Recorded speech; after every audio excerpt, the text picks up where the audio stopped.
And game number one on Mutual's NFL Sunday afternoon football is about to get underway. Here comes the run-up by Herrera. And the kick. It's high. It's sailing down deep. And Miller will take it up the 2-yard line. Up to the 5. Up to the middle of the 10. The 15-yard line. Up to the 20. Hit bounces off one tackle. Gets up to the 19-yard line as he's driven back. And that's the end of Mr. Miller's jaunt. He started up the 2. Got it up to the 19. About a 17-yard return. And the hit was made by Mike Hegman. So the Minnesota Vikings will put the ball in play. First down and 10 yards to go. They will have it at their own 19-yard line. Robert Miller, who returned that kick, was the leading rusher for the Vikings in preseason, and he's got a lot of power. Goes about 225 pounds. Graham Tarkin, of course, is the quarterback now in his 17th season. Tarkin going to throw on the first down, has plenty of time down the far sideline. The intended receiver is well covered. The pass is broken up and almost intercepted. Fly pattern down the left sideline, and the player's just a little slow in getting up. Covering on the play for the Dallas Cowboys was Cliff Harris. Shaken up on the play for the Dallas Cowboys. The number one draft choice of a year ago, 5'10", 185-pound, 2-year man from Wyoming, Aaron Kyle.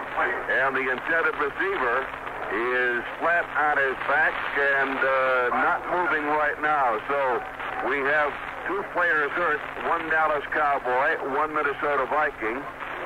Cliff Harris was also there on the play. The wide receiver was Ahmad Rashad, 6'2", 200-pound, 5-year veteran from Oregon. So Rashad is still on his back. Now Aaron Kyle is up. While we have a moment, I want to remind you of the Lazy Boy Chair Company will award a Lazy Boy Recliner to the outstanding offensive and outstanding defensive players in today's game. Our judges are Cooper Rotto of the Chicago Tribune, Ralph Reeve of the St. Paul Pioneer Press, and Alan Hobart of the Minneapolis Tribune, and we'll announce the winners at the conclusion of today's game. We already have a couple of finals here. The Cleveland Browns defeated the Cincinnati Bengals. That had to be an upset, 13-3. That game played at Cincinnati. And Atlanta shocked Los Angeles, 17-6. They may remember that game that we did on Mutual a year ago, Pat Sheridan, on a sunny Saturday afternoon in Los Angeles. And the Rams could do no wrong, and the Falcons could do nothing, period. And the Rams scored 52 points that day. Another final score and another upset. The Giants 20 and the Redskins 17. That means this is the first year, the first time in George Allen's head coaching career he has not won an opener. He had won 11 in a row. He's going to be hitting the ice cream tonight, I think. For the Vikings at their 19. Second down, 10 yards to go for the Minnesota Vikings at the 19-yard line. Ahmad Rashad has been replaced by Bob Grimm at wide receiver on the left side. Here's the turnaround to get to Chuck Foreman. Foreman off left tackle, and Randy White leads the charge, and several other of the Dallas Cowboys there. Dallas, of course, in the gray-blue pants, the white jerseys. The Minnesota Vikings in the traditional home white pants and the purple jersey. A gain of a couple of yards on the play. It'll be third down now at about, let's call it 8 yards to go. Aaron Kyle is out of the lineup also, being replaced by Mel Renfro, who is going to be the cornerback on the right side. Now we've got the two wideouts on the right side, the Vikings in a spread formation. Tarkin reaching at the quarterback, under the center that is, looking for Foreman, throws the ball up over the middle. Foreman gets up to 30, gets to 35, and he gets up to the 40-yard line. And the Vikings have a first down, and Chuck Foreman did a superior job of getting away from that linebacker who was trying to hassle him, broke into the open, and took Tarkinson's pass. Every time you think of the Vikings, you think of the short routes to the backs coming out of the backfield.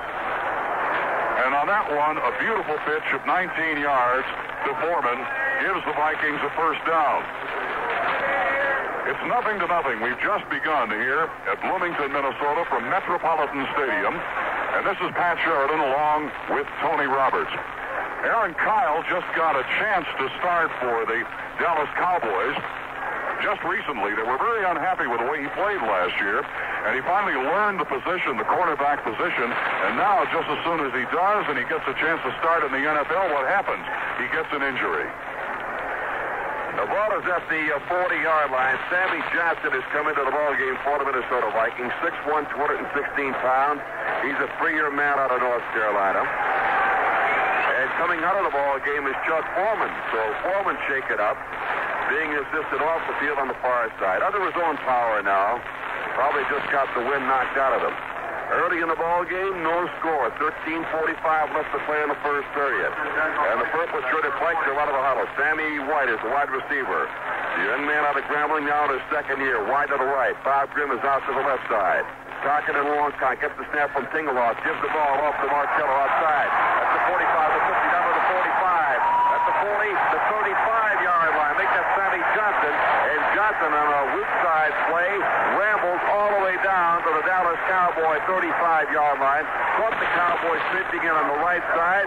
And the Vikings are in business for the long run on a first down. 36-yard gain for Johnson. They picked him up in a deal with the San Francisco 49ers, and he has paid off for them.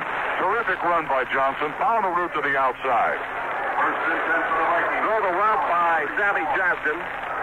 Puts the Vikings in business at the Dallas Cowboys 35-yard line. Tingeloff snaps it back. Talking and fakes. Looks, seeks that ball. It looks like he was running the option play there, but the deep back, who might have taken a pitch, Brent McClanahan, was very well covered by the linebacker for the Dallas Cowboys, and the stop is made at the 35-yard line. No gain on the play. That'll make it second down and 10. Bob Brunig did a great job covering that play because he was the guy who tackled Tarkenton. Tarkenton decided to move out and move up toward the line of scrimmage, and Brunig was there to bring him down around the knees. Bob Grimm goes wide out to the left. Darren Kyle covering there. Sammy White is out to the right. Throw set. We've got McClanahan and Sammy Johnson in the backfield. Long count by Tarkenton, dropping back to throw. At the 42, drills the ball up the middle. It's caught. At the 25, down to the 20, the 19-yard line.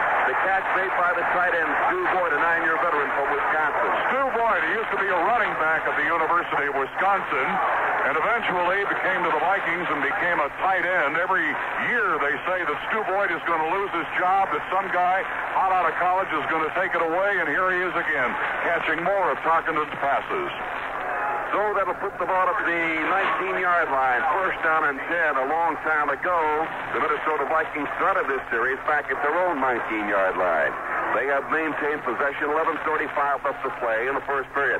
Tarkenton again to throw. Looking, throwing to the far corner. Instead of for Sammy White. Leaps in the air. Did he get it? No, it's knocked away. It looks like a ball for a moment. He was going to out-battle Aaron Kyle for the ball, but Cliff Harris came over to help and batted the ball away. That Dallas Cowboys secondary covers passes beautifully. Their linebackers have been the ones that have been in trouble on this Viking drive. Their linebackers have made those deep drops, and Tarkenton has been throwing right under them. On that play, Harris came over to help his cornerback, and they managed to do the job. No score from Bloomington, Minnesota, first quarter. Here come the Vikings now with second down and 10 yards to go. Tarkenton sets him up in an eye with wide receivers left and right. Dropping back. Play action pass. Looking again. Throws that ball coming out of the backfield. Foreman at the 9. The 5. It's going to be a touchdown. Foreman got away from the right side linebacker, D.D. Lewis. Chuck Foreman unattended at the 9-yard line. Beautiful play. And Foreman took that ball for the touchdown. Took it in. Took the ball at the 9 and just outraced everybody. Went in. Closest man to him was Cliff Harris. And the Minnesota Vikings have gone 81 yards on the first series for a score. D.D. Lewis has to have a face that's covered with red right now. He went into the line of scrimmage, and the way was clear for the touchdown. Nobody near the receiver. The point after touchdown attempt coming up by Freddie Cox. Paul Krause will hold, spotted down. Boot is up there, and it is good. With the score. Minnesota Vikings 7 and the Dallas Cowboys 0. There's a timeout on the field. Now this for International Scouts and the Teamsters. We'd like to announce a new world champion, the four-wheel drive Scout SS2. Last month in Riverside, California, the Scout SS2 beat every four-wheel drive vehicle in its class, including the Jeep DJ7. 4 out of the the top 9 finishers in the Off-Road World Championship race were Scout. Surprising? Not when you know that Scout is made by International Harvest. See your International dealer today and take a test drive in the vehicle that won the Off-Road World Championship. Scout SS2. We built it. You tailored it. Being number one is never easy. To the International Brotherhood of Teamsters, number one means more than being the world's largest union. It means you deliver. With 2.3 million members, the best wages, most secure family features, health, salary protection, and pension programs are unsurpassed. And getting it on pays off, because the Teamster Union continues to grow as workers from all walks of life discover the kind of benefits they've been missing.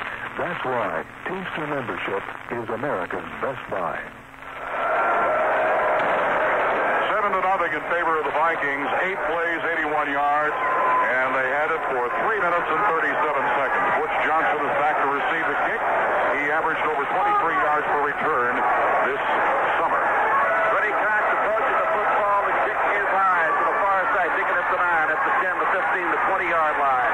Up to on the 23-yard line, and the Vikings special teams cover very, very well. And the Dallas Cowboy returner is dropped right there, and the Cowboys are in business at their own 24-yard line, 1st and 10. Well, the Vikings came storming out with that big drive, taking advantage of the fact that the Dallas Cowboy linebackers were basically looking for the running play, and Fran Tarkenton went through right over them and right under them on a beautiful drive. 1st and 10 for the Cowboys, who trail 7-0. 11 minutes, 13 seconds left to play. First period action at the net in Bloomington. Now, a power I formation, strong to the right. One of the backs in the backfield moves in motion to the near side. That was Golden Richards.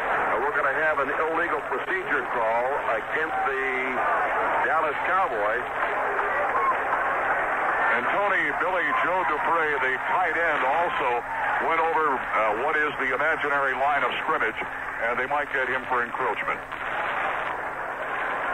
There's the 5-yard walk-off. That'll bring the ball back to the 19-yard line. False start is the call. So the Cowboys huddled between the 5 and 10-yard line. Break. Wide out to the right. We've got Drew Pearson. In a slot to the right side. Preston Pearson. Strange formation. Golden Richards in the backfield now comes in motion to the near side. Here's the handoff. The ball goes to the fullback. Robert Newhouse, he's not going anywhere. He is backed up right at the 19-yard line. The middle of that Viking defense just did not give. There was a pile-driving tackle by Big Alan Page, the former Notre Damer. Page has been in the league a long, long time, and the Vikings keep saying, we're not that old. We have it, and we're going to come back, and we're going to go all the way to the Super Bowl. That's from Chuck Foreman. 2nd and 14 for the Cowboys. Wide to the left, we've got Drew Pearson as the Cowboys break the huddle. Butch Johnson is in the game. 2-year man of the University of California, Riverside. I formation, Starbuck, play action, gives the ball. Off to Pearson, 25, at the 30, at the 35, the 40, the 42-yard line. Nice run by the 11-year veteran from Illinois, 6'1", 206-pound Preston Pearson. Scrambles right up the middle. They found a soft spot at right guard and just rolled it up the middle, up to the 47, makes up the 42-yard line.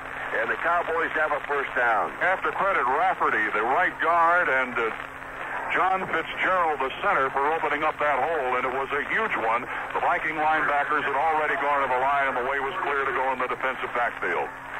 Drew Pearson, a 5-year veteran from Tulsa, is wide out to the left. Deuce backfield now. The tight end comes in motion. Starbuck dropping back to throw at the 31-yard line. Fires to the near sideline. The big tight end, Billy Joe Dupree, makes the gravity, is hustled out of bounds immediately by safety Jeff White of the Minnesota Vikings. He was knocked out of bounds at the 40-yard line.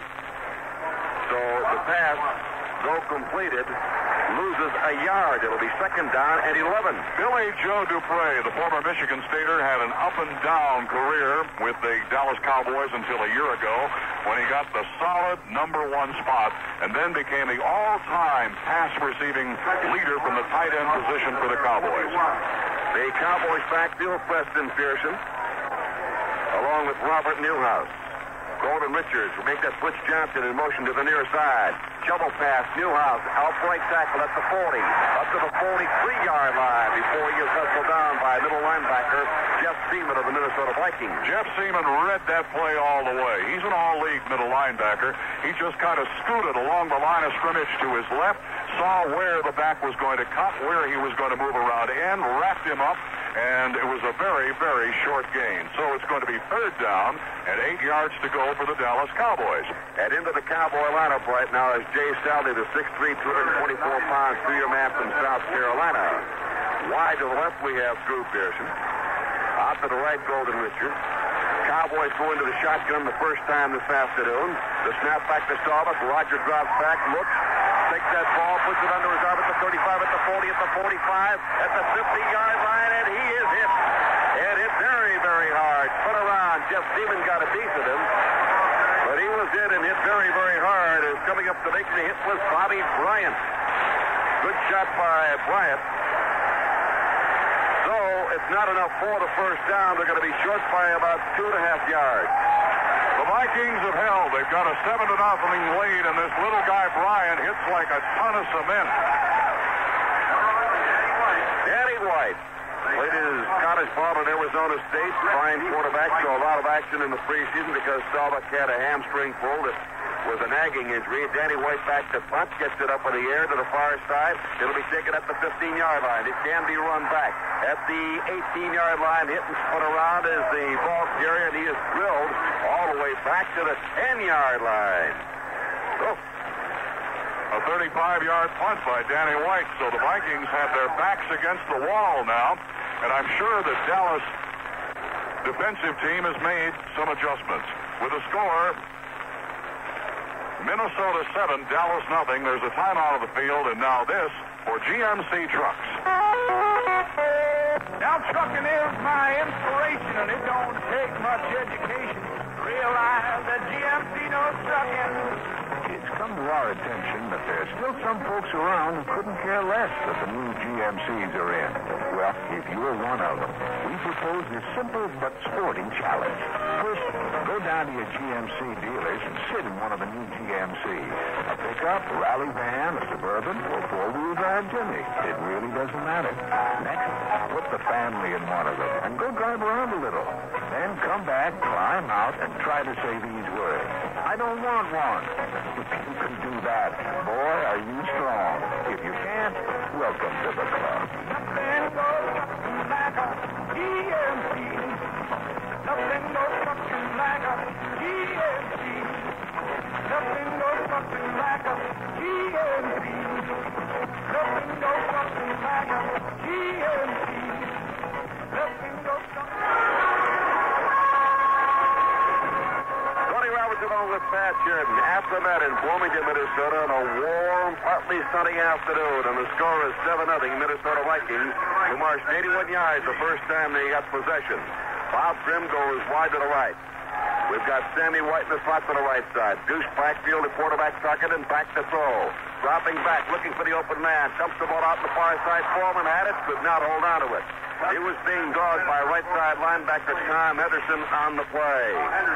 They tell me that Henderson runs the 100-yard dash in 9.8 seconds. That's an amazingly fast time for a guy who plays the linebacker position. Henderson comes out of Langston College in Oklahoma, and he was the leader of the specialty teams for a long, long time with Dallas. This year he gets a chance to start. Here come the Vikings out of the huddle, and again it's Grimm out to the right side. Brett McClanahan goes in the slot to the right. We've got a wide receiver left, and the only setback in the backfield is Foreman. He's coming out of the backfield now. Talking and throwing to the far side. Sammy White got it. Nobody close to him. He had Aaron Kyle beat by about 5 yards, and White took the ball and ran out of bounds at the 45-yard line.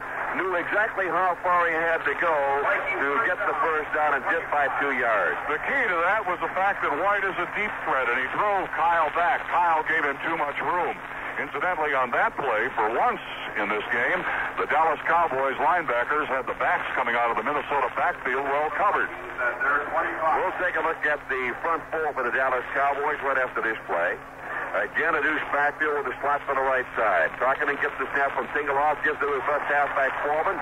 Foreman hits left tackle, gets a couple of yards, bringing the ball past the 25 up to about the 27 or 28-yard line. And again, it's Tommy Henderson to make the hit. Let's take a look at that front four for the Dallas Cowboys now. See who's starting. Ed Jones is at left defensive end. Jethro Pugh is at left tackle. Randy White is at right tackle. Randy White moving over from linebacker. And Harvey Martin, who leads the team in sacks, is the right defensive end. And the Cowboy linebackers left to right. Tommy Henderson, Bob Brunig, and D.D. Lewis. Minnesota out the deuce back to your slot left this time. Turnaround give to the front man, and it's going to be short yardage from the 30 up to about the, let's call it the 32-yard line. And just a short yardage play, gain of a couple of yards. So Minnesota will come up with a third down situation when McClanahan can only get a couple of yards. It'll be third down and about 4 to go. That time, the Minnesota Vikings tried to power over right guard Randy White, the right defensive tackle, and White was having none of it. They sometimes can take advantage of a quick player like this and trap him, but that was straight power. Grimm goes wide right. It's McClanahan out to the left. The Cowboys have gone into their nickel defense, removing Aaron Collins, putting Renfro and Hughes in. Here's Tarkenton throwing long up the middle. He's got a man. Can he get it? He cannot. Oh, that pass just off the fingertips of a diving Sammy White at the 27-yard line of the Dallas Cowboys as Tarkenton went for broke. Sammy White has great speed, and he had the safety of the Dallas Cowboys beaten on the play. Had about 3 yards on him and made a sprawling try for Tarkenton's heave, but couldn't get it. Fran just threw it too far. Well, that sets up the punting situation now. Neil Clabo is back to boot for the Minnesota Vikings. Butch Johnson is the deep single safety standing at the Dallas 23-yard line. Clabo from Tennessee gets the snap and gets the punt off. It's high, it comes down. Johnson's got a chance for the return. Takes it at the 20, at the 30, at the 35. A penalty marker on the play as he falls forward to the 39-yard line. Being hit on the play, got to the 39-yard line, but there's a penalty marker back at the 32. That was a 41-yard punt with an 8-yard return. And last season, Clabo averaged just under 41 yards, and it looks like that penalty will be against the Dallas Cowboys. They're getting ready to mark it off. They have not made an indication as to what the penalty is about. It might be clipping, but anyway, it's going to be 15 big yards, taking it all the way back to the far hash mark on the 17-yard line, and Dallas is moving from our right to our left. Staubach is back on the field. The Cowboys are huddling. Clipping is the call against the Dallas Cowboys. So they started the first series at the 24, and now it's at the 17-yard line. Actually, it was the 24, then there was a 5-yard penalty. They actually started the first series back to the 19. So the Cowboys have the ball. Staubach, the quarterback, shifts the team into the I formation. Here's the pitch out to Preston Pearson at the 15-yard line. Hit and brought to a standing stop as he got back to the 17-yard line as he ran into the waiting arms of Alan Page. Preston Pearson is a player who's had a lot of adversity in his career. He's probably the best free agent pickup of all time. He played with the Pittsburgh Steelers, and the Cowboys picked him up as a free agent. But last year, he wrecked his knee, was out for a long, long time, only started 2 games. And this year, he's been going like a house of fire ever since the beginning of the preseason. We'll look at the Vikings front four. They stopped Pearson for a -1, so a second down and 11. Staubach turns around, again gives the ball to Pearson, looking, cutting his way, finds a little hole, squeezes through past the 20, dives up to the 25-yard line before Paul Krause, the strong safety, comes up to make the hit on the play. And a gain of almost 9 yards. It'll be third down and a short 2 for the Dallas Cowboys. We talked about that front four of the Vikings. Carl Eller, Doug Sutherland, Alan Page, and Jim Marshall. And there's a world of experience there, Pat. We've seen them many, many times. Page with his great quickness, the ferocity of play is exhibited by Carl Eller. Eller in his 14th year in the league still apparently is going strong. Wide to the left, we've got Drew Pearson. Out to the right side, Butch Johnson. Staubach back to throw. Looking, may run it at the 20. Is hit. Falls forward at the 25. Gets up to the 47-yard line. Beautiful job of recovering by Carl Eller when it comes cross field to grab Roger Staubach by the ankles, and he stopped Roger just short of a first down. Tony, the old man has a lot of quickness left in that body. former University of Minnesota star. Don't count the times he's been All-Pro. They've been so many. And now Dallas is in a punting situation, and the Cowboys are behind in the first quarter, 7-0. Number 26, Bob Grimm. Bobby Grimm is the deep man. He's standing back at the 35-yard line, waiting for the punt. Danny White gets the head-high snap, gets the ball up in the air. It is a beauty. Grimm signals fair catch, bellies back, and makes the grab at about the 30-yard line. They'll spot it right around the 31-yard line, and that's where the Minnesota Vikings will put the ball in play. On the last Minnesota series, and by the way, that was a 45-yard punt, Tarkenton went away from that pattern of the original touchdown drive, and he started to throw to his wide receivers. There's a timeout with a score of the Vikings 7, Dallas nothing. Now this word.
First down and 10 yards to go at their own 32-yard line. I formation, slot to the right side.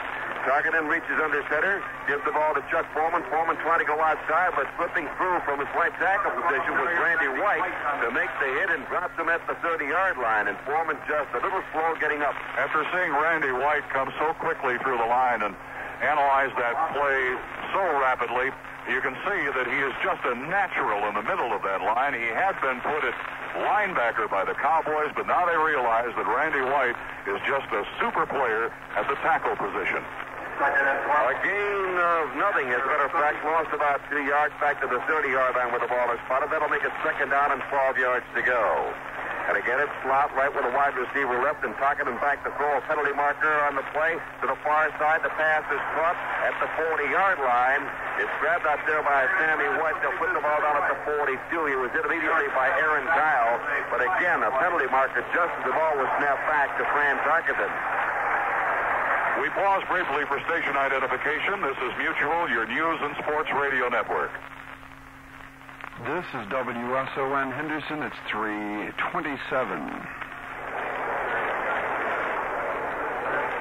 The Dallas Cowboys now talking to the referee, and now the referee signals a brief moment of discussion between him and the Cowboys.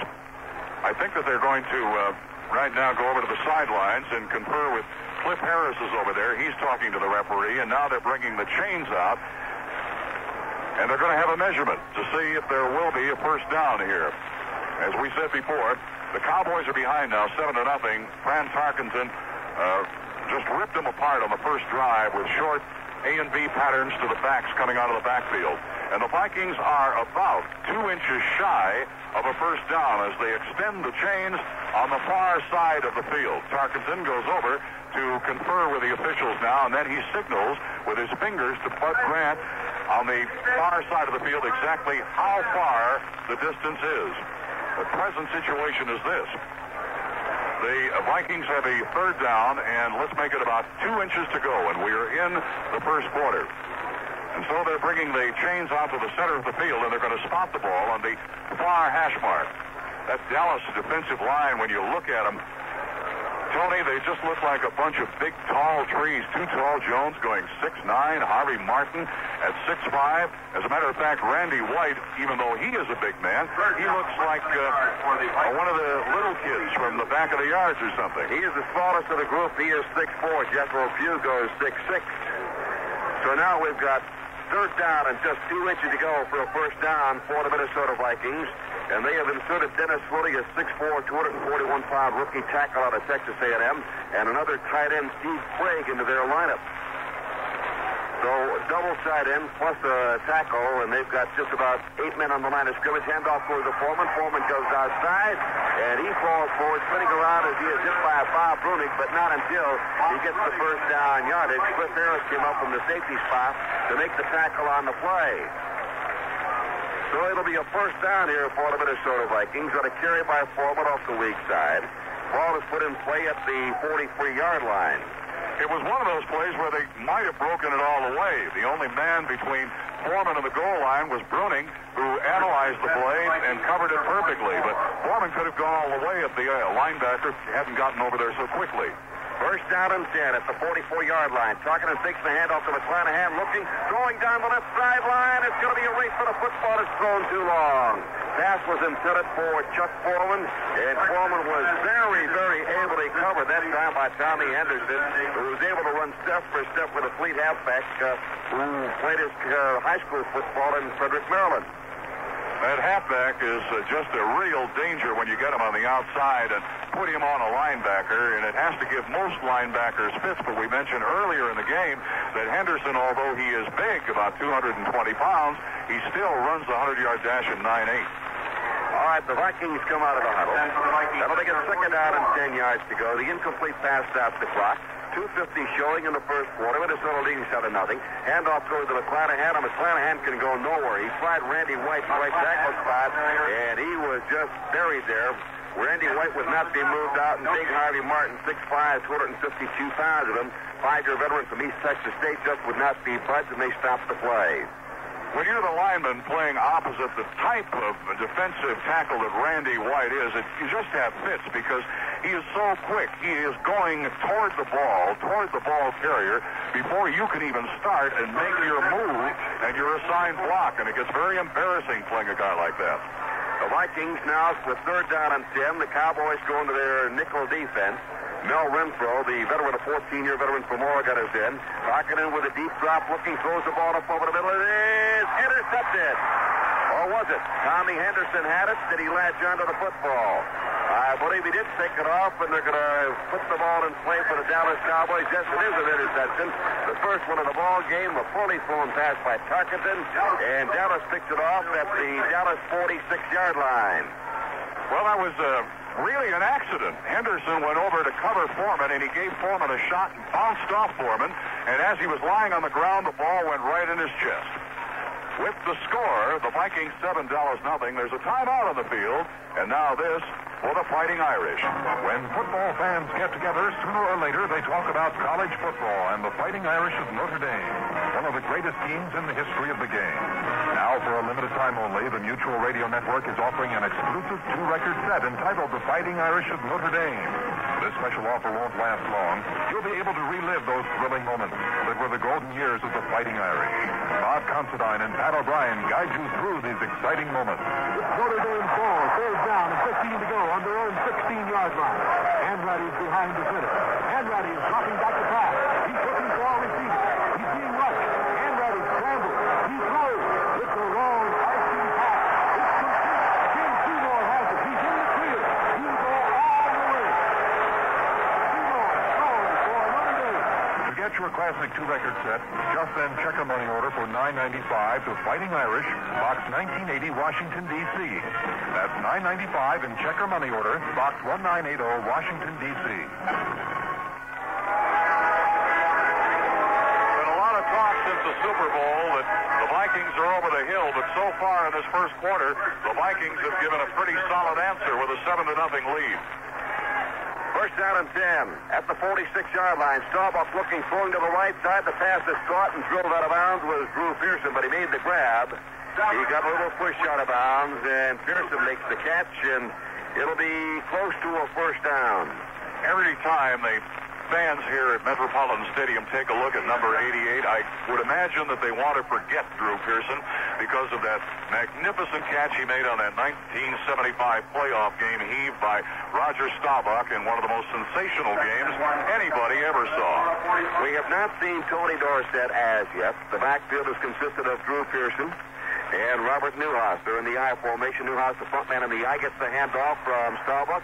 Gets past the 45 down to the Viking 42-yard line before he is hit by Alan Page and a lot of other purple shirts.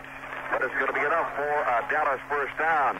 President C. Edward Little and everyone else at Mutual welcomes you to the start of the NFL season that's going to the entire Mutual broadcasting system and around the world on American Forces Radio. Some 700 stations around the world carrying our game today. First and 10 for the Cowboys at the Minnesota. Cowboys have a first down. The rest of Minnesota, 41-yard line. Starbuck sets the line. Turns around. Gives the ball to Preston Pearson. Hits the middle. Gets it at the 40-yard line. By Jeff Seaman, the middle linebacker, falls forward. Gets it down to the 39. Maybe as far as the 38. You look at the hard-nosed play of a Preston Pearson who does not have great weight. He's about 195 pounds, going into the line and taking all those licks from the big guys. He didn't even play college football. He went to Illinois, and he was a basketball player there. At the 39-yard line, it's second down and about 7 yards to go for the Cowboys. First man out of the huddle is Drew Pearson, the veteran from himself, out to the far side. Wide left, we've got Golden Richards.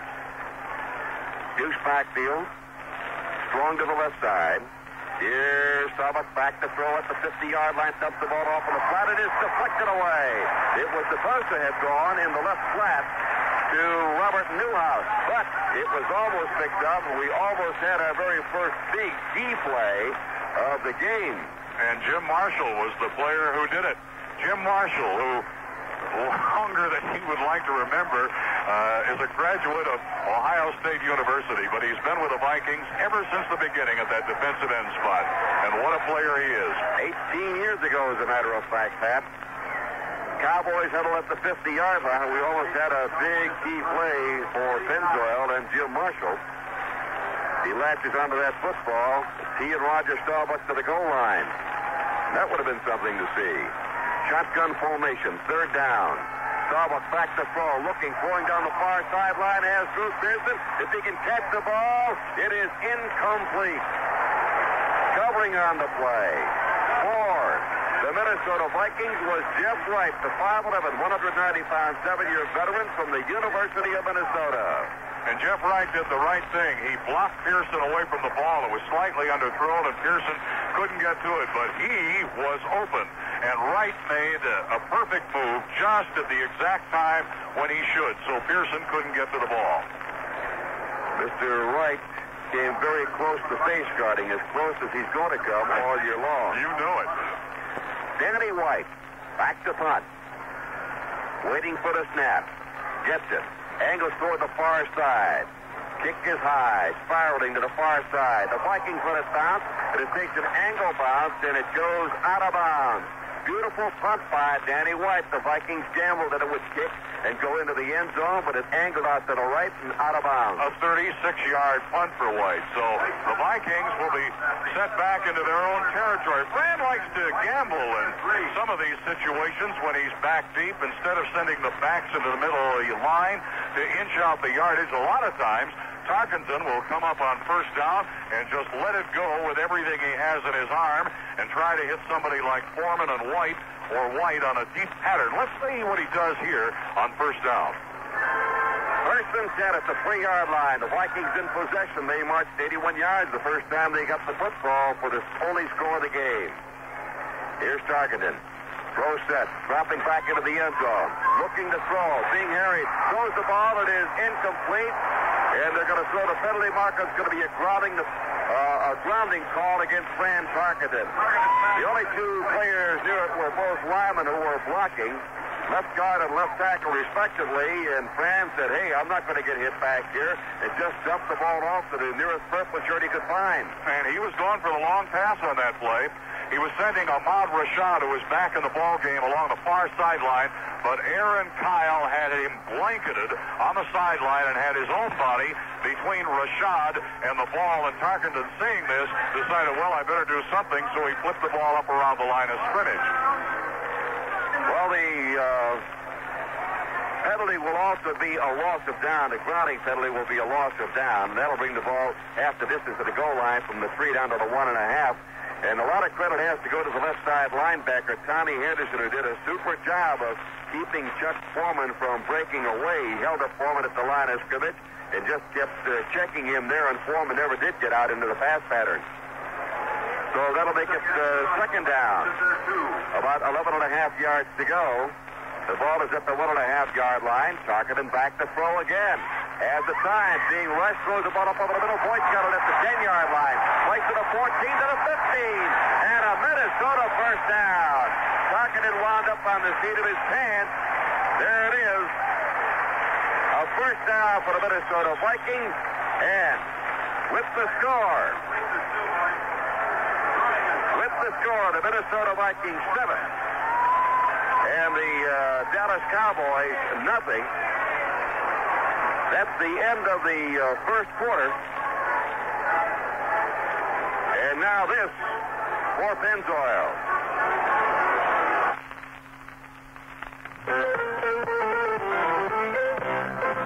How do you know a superstar when you see one? Well, in football, it's the athlete who's always in top form, always ready to do his job. And that's what you want from the motor oil you choose to protect the engine in your car. Be sure you have a superstar in your car. Just ask for Pennzoil, because Pennzoil is always in top form. In fact, Pennzoil exceeds car manufacturers' warranty requirements. And Pennzoil contains its own additive, Z7. Now, there's another way to tell a superstar, too. Can you depend on him season after season?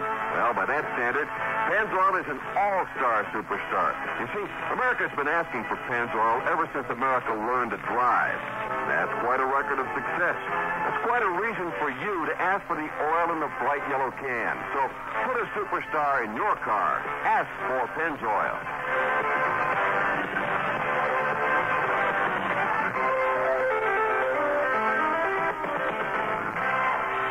Those of you who couldn't care less that the new GMCs are in, we propose this simple challenge. Go down to your GMC dealers and sit in one of the new GMCs.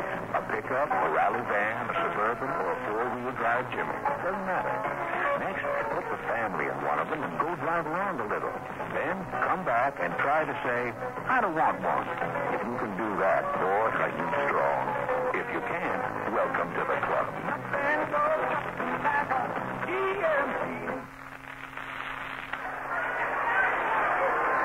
Minnesota with the ball. First down and 10.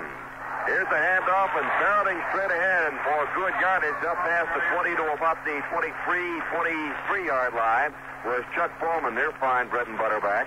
Is Foreman going up the middle, getting the hard yards inside. Picks up about 7 on the play. It'll be second down and 3.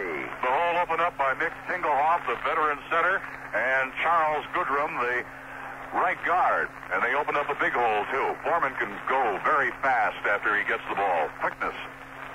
Second down, 3 yards to go. The ball is at the 23-yard line. Tarkenton turns around, gives the ball to his fullback, and Robert Miller bails from the 25 up to about the 28 or 29-yard line. Miller is 5'11", 204 pounds, a 3-year man out of Kansas, and he is gone for the first down. Some of the stats in the first half in yards rushing. Dallas had 47 to Minnesota's 35. In yards passing, Minnesota had 90. Mostly gained in that first drive, and Dallas only 8. First and 10 for Minnesota at the 29-yard line. They're out in front here by a score of 7-0. Here's a snap back over to Tarkenton. Tarkenton hands the ball off to Miller, and Miller spins around as he's hit at the line of scrimmage. Got a yard at the very most. Randy White there to make the stop on the play. While the Minnesota Vikings were resting Foreman during the exhibition season, the preseason, they were using Robert Miller a lot, and Miller had a chance to prove to the Viking coaching staff that he could carry the load. And now they have no hesitation at all in using this back who led them in rushing in the preseason. So second down, about 8 yards to go for the first down. Deuce backfield, wide receivers left and right. Tarkenton takes it, gives it to Foreman. Foreman at the 30-yard line. Gets up to about the 34-yard line before being hit from behind by several of the Cowboys and dropped right there. Randy White was on the play, so was a fellow by the name of Jethro Pugh and Ed Too Tall Jones. So the obvious passing down coming up with third down and 4. Minnesota in possession at their own 34-yard line. Top of the second quarter. 12:55 left to go, and Minnesota out in front 7-0.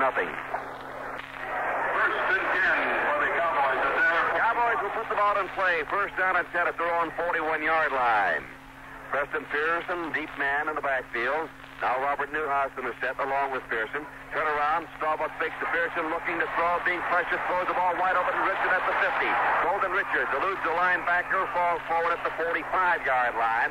Enough yardage for the first down. A 14-yard pass play from Staubach to Golden Richards, and a Dallas first down at the Viking 45. Golden Richards from the University of Hawaii had an off year last year, just one injury after another. And now he's back, and he's healthy, and Dallas, of course, is very happy about that. In particular, Staubach, who has another excellent receiver to throw to.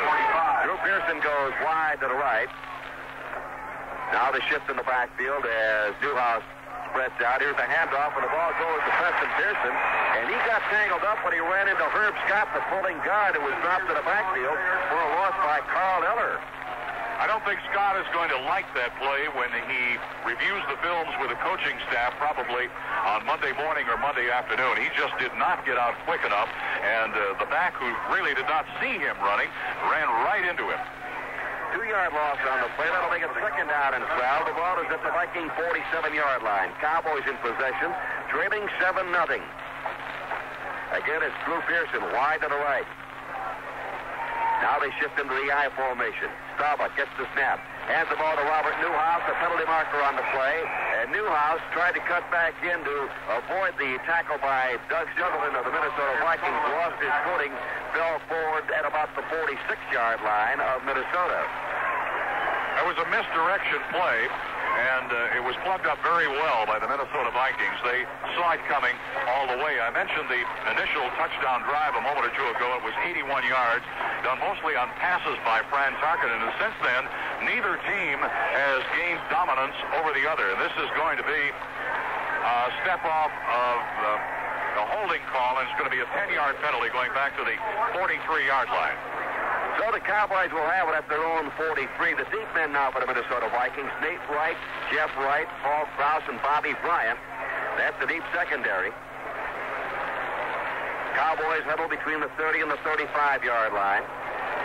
A lot of surprises on the scoreboard. Don't forget, unusual tomorrow night, Lizzie Nelson and Al Wester will be in Pittsburgh to bring you the Steelers 49ers. We'll talk more about that later.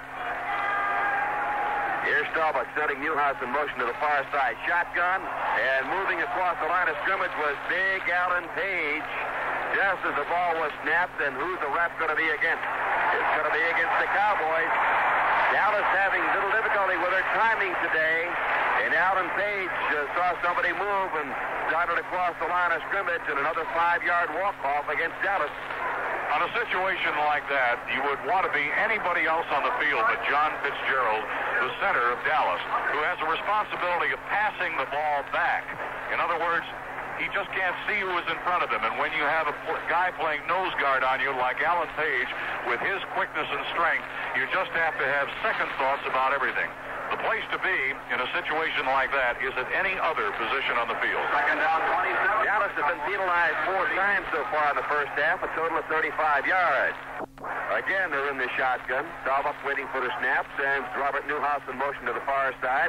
Gets the snap, drop back to throw. He's got time. Now circling to the right, looking, throwing the ball upfield. The big end, tight end, buddy Joe Dupree makes the grab, and he is hit and knocked out of bounds by one of the linebackers, middle linebacker Jeff Freeman, down at the 42-yard line of the Minnesota Vikings, but it's far short of being the first down. The secret of that play was the fact that through the shotgun and through good blocking in the offensive line of Dallas, Fitzgerald in particular wiped out one of the Vikings. It was Alan Page as he was coming in. It gave Staubach time to let his receivers maneuver and to find somebody to throw to. Third down and 7 yards to go at the Minnesota 42-yard line. Cowboys shift into the shotgun again. 5-man front for the Vikings. All 5 are charging. Staubach looking, throwing up the far side, and a diving catch is made by Preston Pearson at the 30-yard line, and it's going to be enough for a Dallas first down. So the Cowboys going to the gun, and they have moved the ball now down to the 30-yard line of the Minnesota Vikings. They started back at their own 41. When a player comes up with a superb maneuver in order to make the completion of a pass, there is nothing you can really do about it. He He was covered like a blanket. The ball was thrown too far. It looked like it'd be way out of his grasp, and yet he dove for it and got it. First and 10 at the Minnesota 30. The Cowboys with their best drive early in the afternoon. The handoff to Pearson from Staubach. Circles to the right at the 30. Gets down to the 25-yard line before being tripped up on the play. It'll be a gain of 5 yards. Jeff Wright making the hit on the play, along with left side linebacker Matt Flair. Carl Eller was also there. The Dallas Cowboys are wearing white jerseys here on the road with blue numerals and the silver helmets and the silver pants. And the Minnesota Vikings have the normal home jerseys that you've seen so many times, the purple helmets, the purple jerseys with the white piping and numerals and the white pants. Wide left is Butch Johnson. Out to the right, Drew Pearson. Cowboys shift into the eye. 2nd down and 5 at the 25 of the Vikings. Pearson moving in motion toward the line of scrimmage. Drew Pearson gets Preston Pearson goes off left tackle, and he gets that ball down to about the 22-yard line before being stopped. And now Dallas comes up with 3rd down and just about 2.5 yards, 3 yards to go for the first down, and that signals Golden Richards to come in. Butch Johnson goes out. It's a 7-0 ball game. Dallas out in front. A lot of surprises on that scoreboard. The Washington Redskins were upset this afternoon, 20-17. The Bears knocked off Detroit, 30-20. Cleveland surprised Cincinnati, 13-3. And New England defeated Kansas City, 21-17, in what should have been a great game. Back to throw is Staubach at the 32. On the far side has Billy Joe Dupree, and he is overthrown. Billy Joe Dupree got a step and a half on the quarterback, Bobby Bryant, but Roger the Dodger had too much arm that time, the incomplete pass, and that'll bring it up to 4th down and still about 2.5 yards to go for the first down. As yet, neither team has gotten dominance over the other, and Dupree just blew past the linebacker, McNeil, on the right side of the Viking defense and got into that secondary before Krause could get over to cover. And here comes the try for the field goal. Johnny Waters will hold. The ball to be spotted down at the 30-yard line. Efren Herrera, 3-year man out of UCLA, will try the kick from the 30. Spotted down. The kick is up there, and it is good. Good. A 40-yard field goal by Efren Herrera.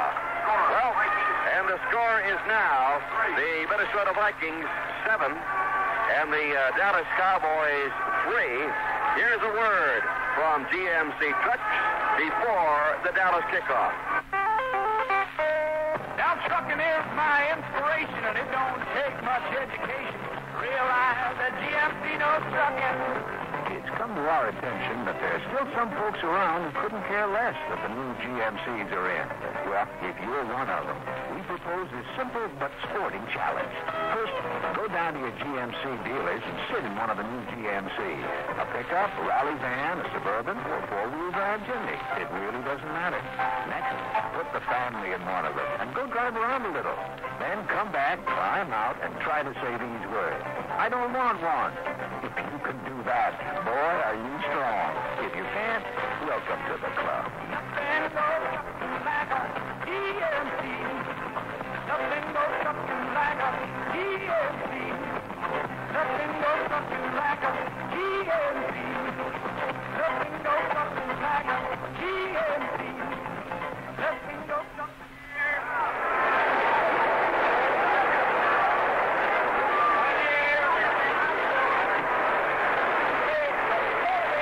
Got the ball teed up at the 35-yard line. It's a 7-3 ball game after Efren kicked the 40-yard field goal.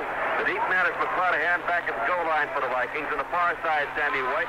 On the near side, Robert Miller. So here's the approach, and the kick by Herrera. It comes down to the far side. It'll be taken by McClanahan at the 3-yard line, up to the 5, the 10, up the middle at the 15-yard line. The 20 is hit and dives forward and gets up to about the 24-yard line, and that's where Minnesota will put the ball in play. At 8:45 p.m. Eastern Daylight Time tomorrow night, Mutual will present Monday Night Football from Pittsburgh as the 49ers play the Steelers. Lindsey Nelson, the voice of Monday Night Football, will have the play-by-play, and Al Wester will provide the color. First and 10 for Minnesota at the 24-yard line. Nick Tingelhoff, a 17-year veteran from Nebraska. Out of the huddle. Snaps it back to Tarkinen. Fran rolls to the right, throws the ball out to the left to Miller. At the 18, the 20, the screen pass to the 25, the 30, spins around, breaks the track, gets to the 35, and fights up to the 37-yard line, and the near sideline, Robert Miller from Grand Parkinson, and the Vikings move the ball upfield to the 37-yard line. A 13-yard gain, and he had some good company along the way. Right in front of him, two big Viking offensive linemen, Steve Riley and Charles Goodrin. Goodrin took two Cowboys out, and Riley took one Cowboy out. First and 10 at the 37-yard line. Tarkenton rolling to the right. Throws the ball out to Foreman, and Foreman dropped it. He was wide open. Coming up to make the hit on the play was Tommy Henderson, the left side linebacker. But Chuck started to run with the ball before he had it in his grasp. Incomplete pass at the 40. You will not see Chuck Foreman do that very often. Maybe not for the rest of the season. Tarkenton has completed 7 of 15 for 103 yards. Foreman has had 7 rushes for 24 yards so far in this game. Out on the West Coast, they're in the second quarter. It's Baltimore 7 and Seattle 7. Now they've put in another touchdown up for Baltimore. It's a 14-7 game. The Colts out in front of the Seattle Seahawks. Slot formation to the left. One setback. Tarkenton gets the snap, dropping back to throw. Looking, going for the bomb, throwing long downfield. Pass was intended for Sandy White. Deflected, and is then intercepted.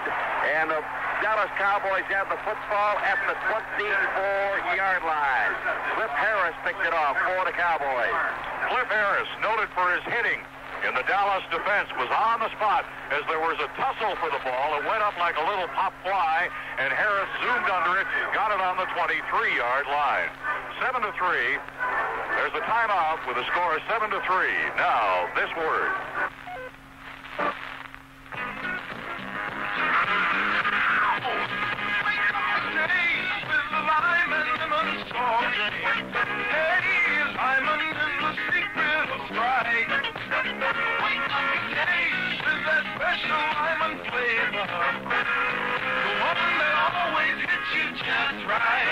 Yeah, first there was a tart taste of lemon, then a tangy taste of lime.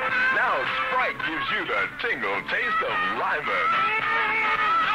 Drink has that special lemon flavor. Lemon is the secret of Sprite. It comes on bright and tingly too. Let the lemon in Sprite give the tingle to you. Drink one straight lemon soft drink. Hey, lemon is the secret of Sprite.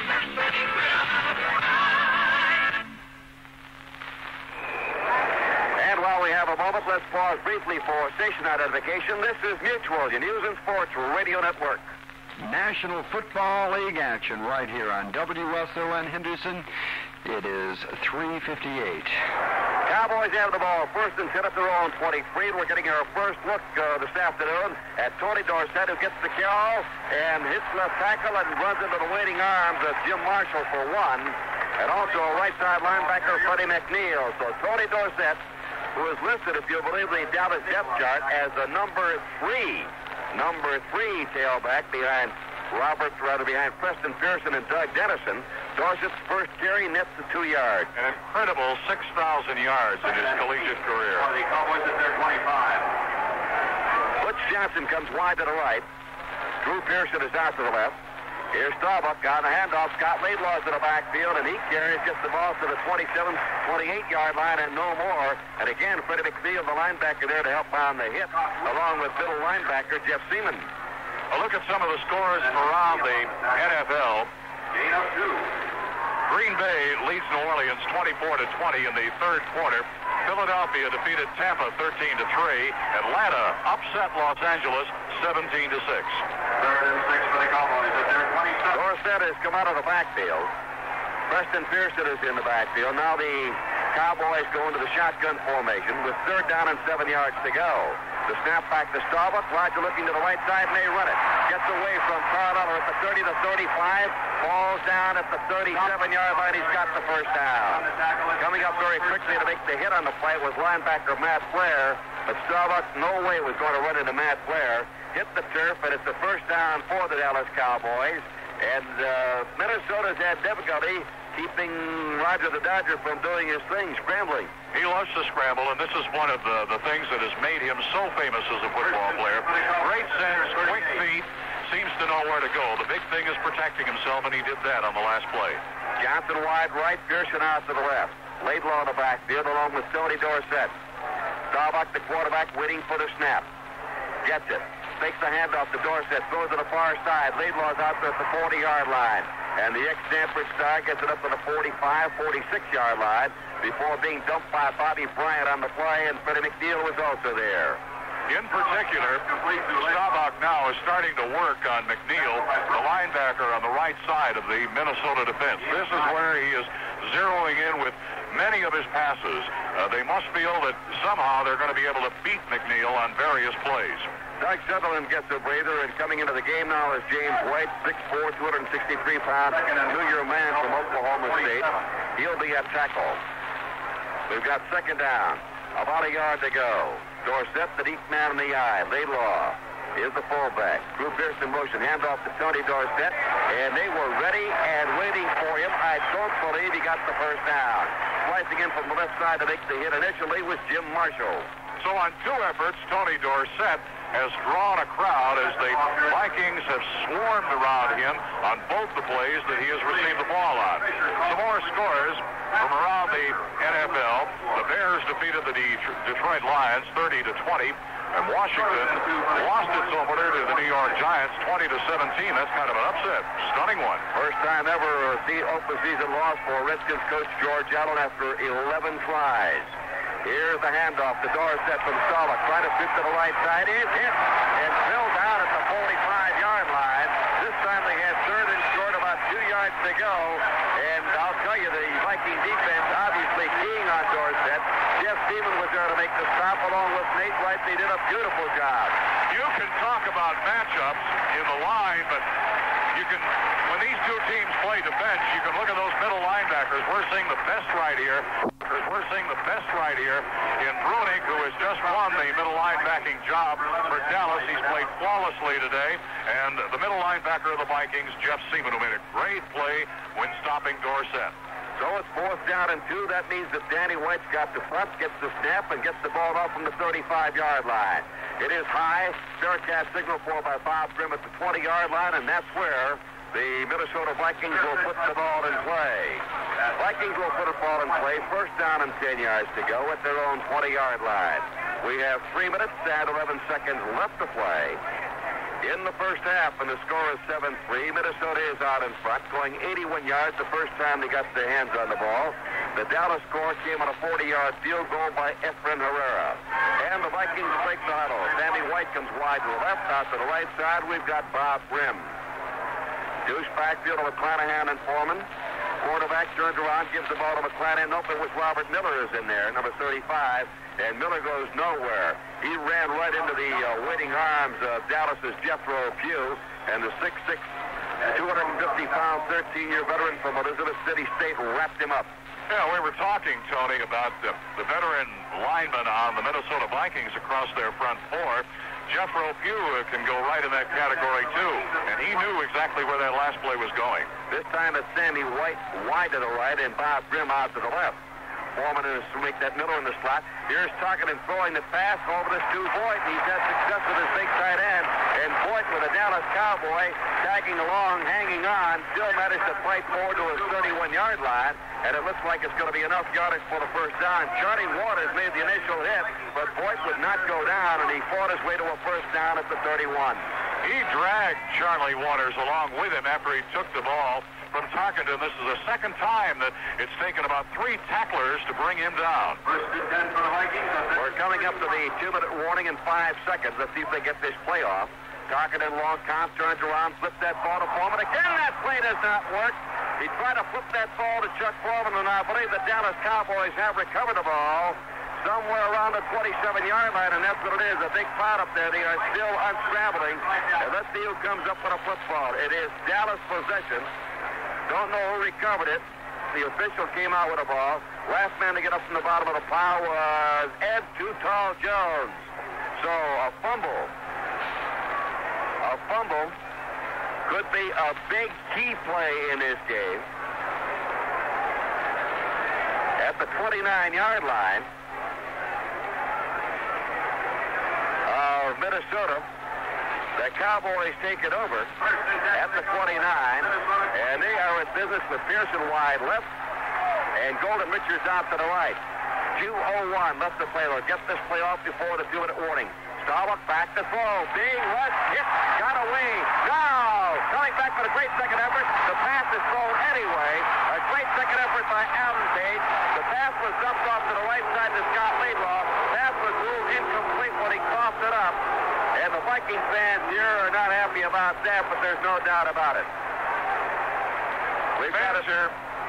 Fans here thought that Allen Page, or rather Jim Marshall, should have gone all the way. He got possession of the ball. With the score, the Vikings 7, Dallas 3. There's a timeout on the field, and now this for Las Vegas.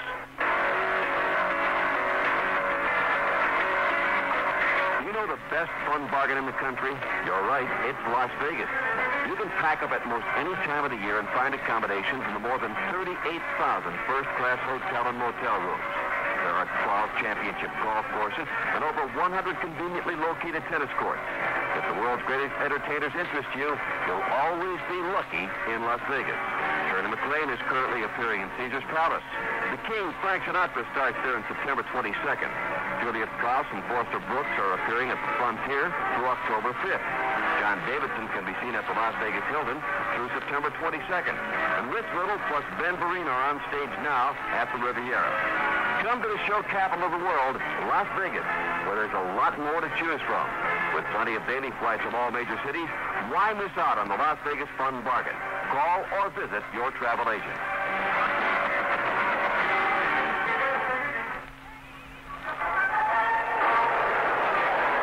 153 seconds left to play in the first half. It's Vikings 7, Cowboys 3, but the Cowboys have the ball second down and 10 at the Minnesota 29-yard line. Here's Starbuck turning around, giving the ball to Tony Dorsett. He barrels through, fumble the football. Minnesota, did they recover? Scramble for the loose ball at the 14-yard line. Vikings recover. Dorsett ran through a hole right up the middle, was hit, tossed up the ball, and found it crazily toward the Minnesota goal line.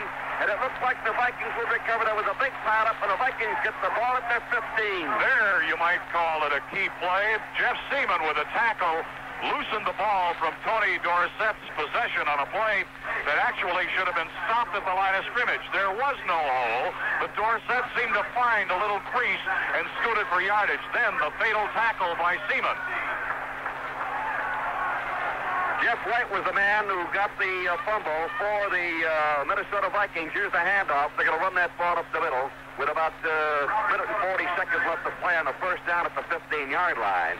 Robert Miller makes the carry, gets that ball up to, let's say, the 19-yard line. A gain of almost 5 yards on the play. Let's make it second down. Add about 6 yards to go for the first down.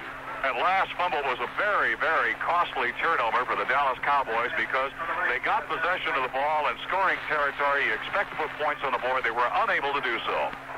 Here's Tarkinen with a slot to the right, dropping back to throw at the 10-yard line.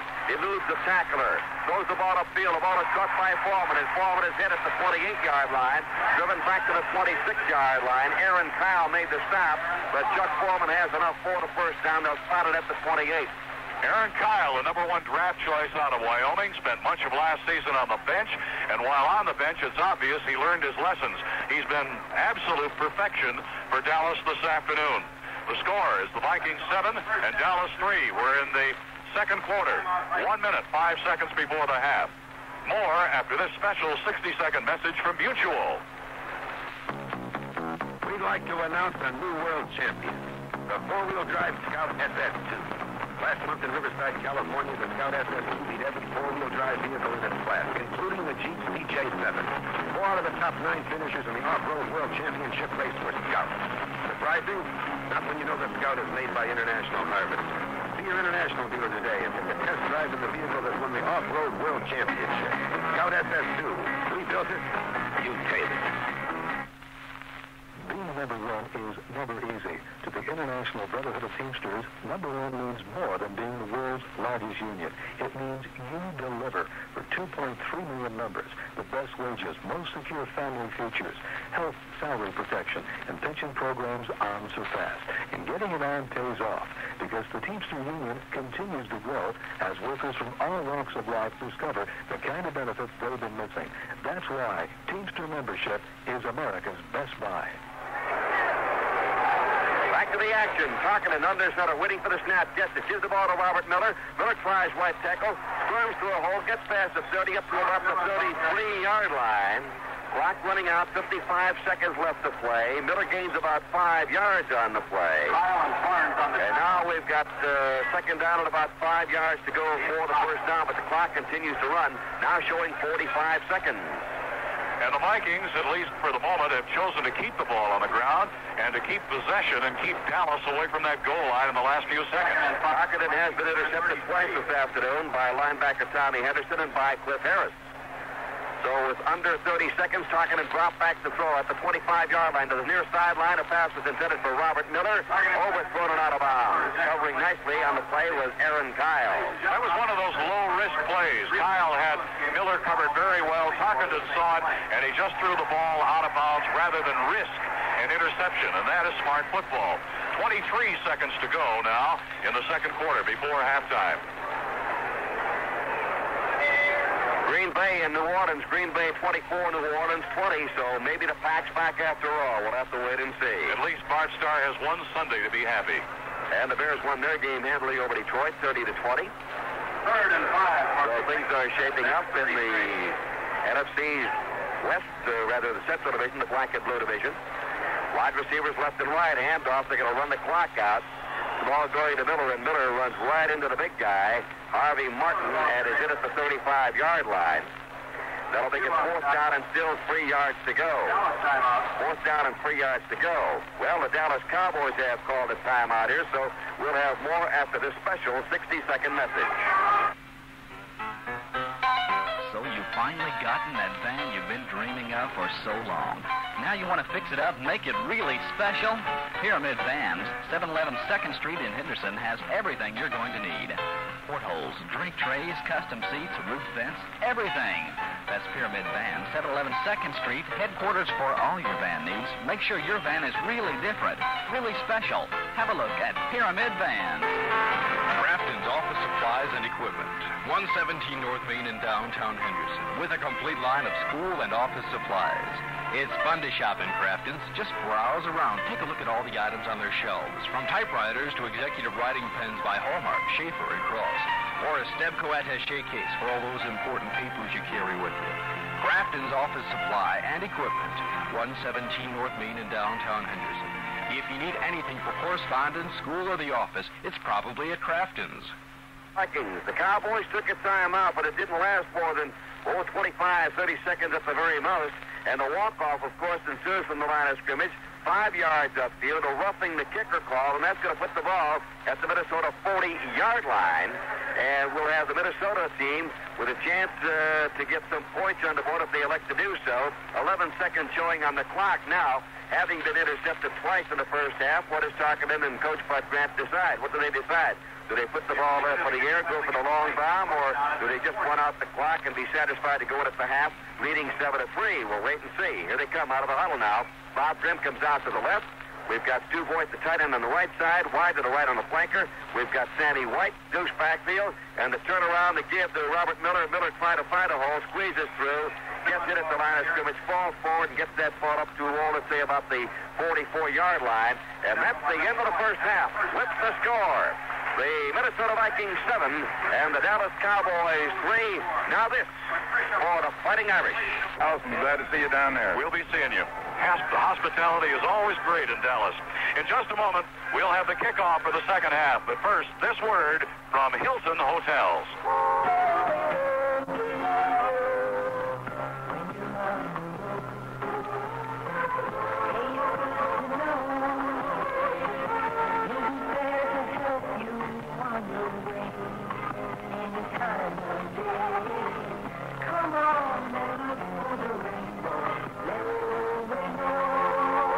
There are Hilton rainbows all over the country. They're called Hilton Inn. And they're anywhere you need a comfortable, convenient place to stay. Not just in the middle of big cities, but near airports and along major highways. A Hilton Inn will provide you with the same warm, friendly service you get in a Hilton hotel. Hilton Rainbow Service. So next time you're planning a trip to just about anywhere, be our guest. To reserve any Hilton, call your local Hilton reservation service or your travel agent.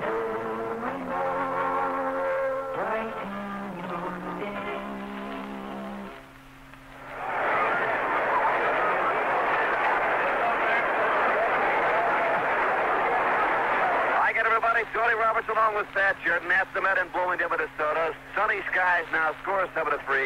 Minnesota out in front. Most of the action, for the most part, has been completed in the NFL, and a lot of surprises on the first Sunday afternoon of National Football League play.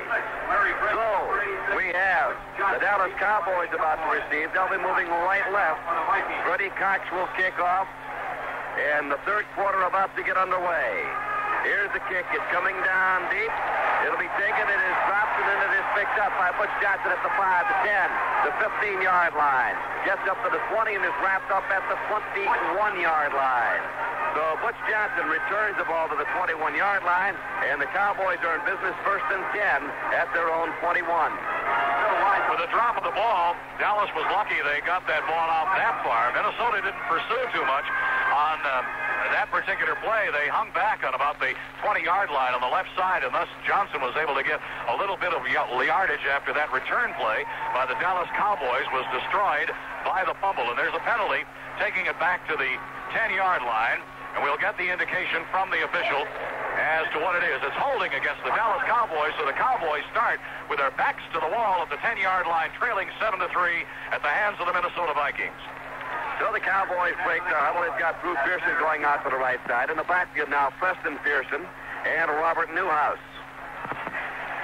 They shifted to a pro set, now into an I formation. Staubach calling the signals, waiting for the snap. Gets it, turns around, pitches that ball to Preston Pearson, tries left tackle, gets from the 10 up to the 12-yard line before he's wrapped up on the play. Jeff Seaman is there, the left side linebacker. Matt Flair also on the hit, along with right side linebacker Freddie McNeil. A gain of 2 yards or so on the play, and that'll make it 2nd down and 8. A reminder that Buick Motor Division of General Motors Corporation will award a 1978 Buick Regal for the most outstanding NFL player this year, as voted by the writers and broadcasters who actually cover the mutual game. Previous winners have been Burt Jones, Fran Tarkenton, Kenny Stabler, O.J. Simpson. Ballots are being distributed throughout the league. We'll announce the name of this year's winner during the first round of the NFL playoffs. Staubach scrambling out to the left side, throws the ball up the left sideline.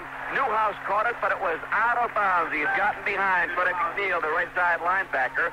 Billy Joe Dupree, the big tight end, was also there, but Newhouse, doing the juggling act, finally latched onto the football, but out of bounds, so it's an incomplete pass, and that's going to make it 3rd down and 8. A cleverly conceived play that might have gone all the way. The execution of it was good until the last moment when the pass was thrown out of bounds. Staubach faked to Pearson, drew the whole Minnesota defense to the left, and then he moved around the other side and flipped to Newhouse. The pass, though, was out of bounds. But 8 men now for the Minnesota Vikings. Nate Wright, Jeff Wright, Paul Cross, and Bobby Bryant. 3rd down and 8, and the Cowboys go into the shotgun. Waiting for the snap is Roger Staubach, standing at the 7-yard line. Takes it, cross back, looking to throw. Was going to be a screen, got hit in the end zone, got away, throws the ball up the near sideline, and a diving attempt made by Butch Johnson at the 30-yard line. There's also a penalty marker at the 18-yard line. Well, Roger the Dodger was hit and hit hard, and all he did was bounce off the Minnesota tackler in the end zone and was able to get the pass off intended for Butch Johnson down the near sideline. Apparently that penalty is against the Dallas Cowboys. That pass was just thrown out of bounds. He was looking for any white shirt that he could get it near so he wouldn't get called for pass interference. And after Staubach threw the ball, Page and Sutherland landed on top of him. That's a lot of weight on top of one man. They have as not yet stepped off that penalty, I don't believe. Now they have. It's a 5-yard assessment, and it's an ineligible man downfield, so it's going to be a 3rd down. A 4th down coming up for the Dallas Cowboys, and 8 yards to go, and White is in the punt.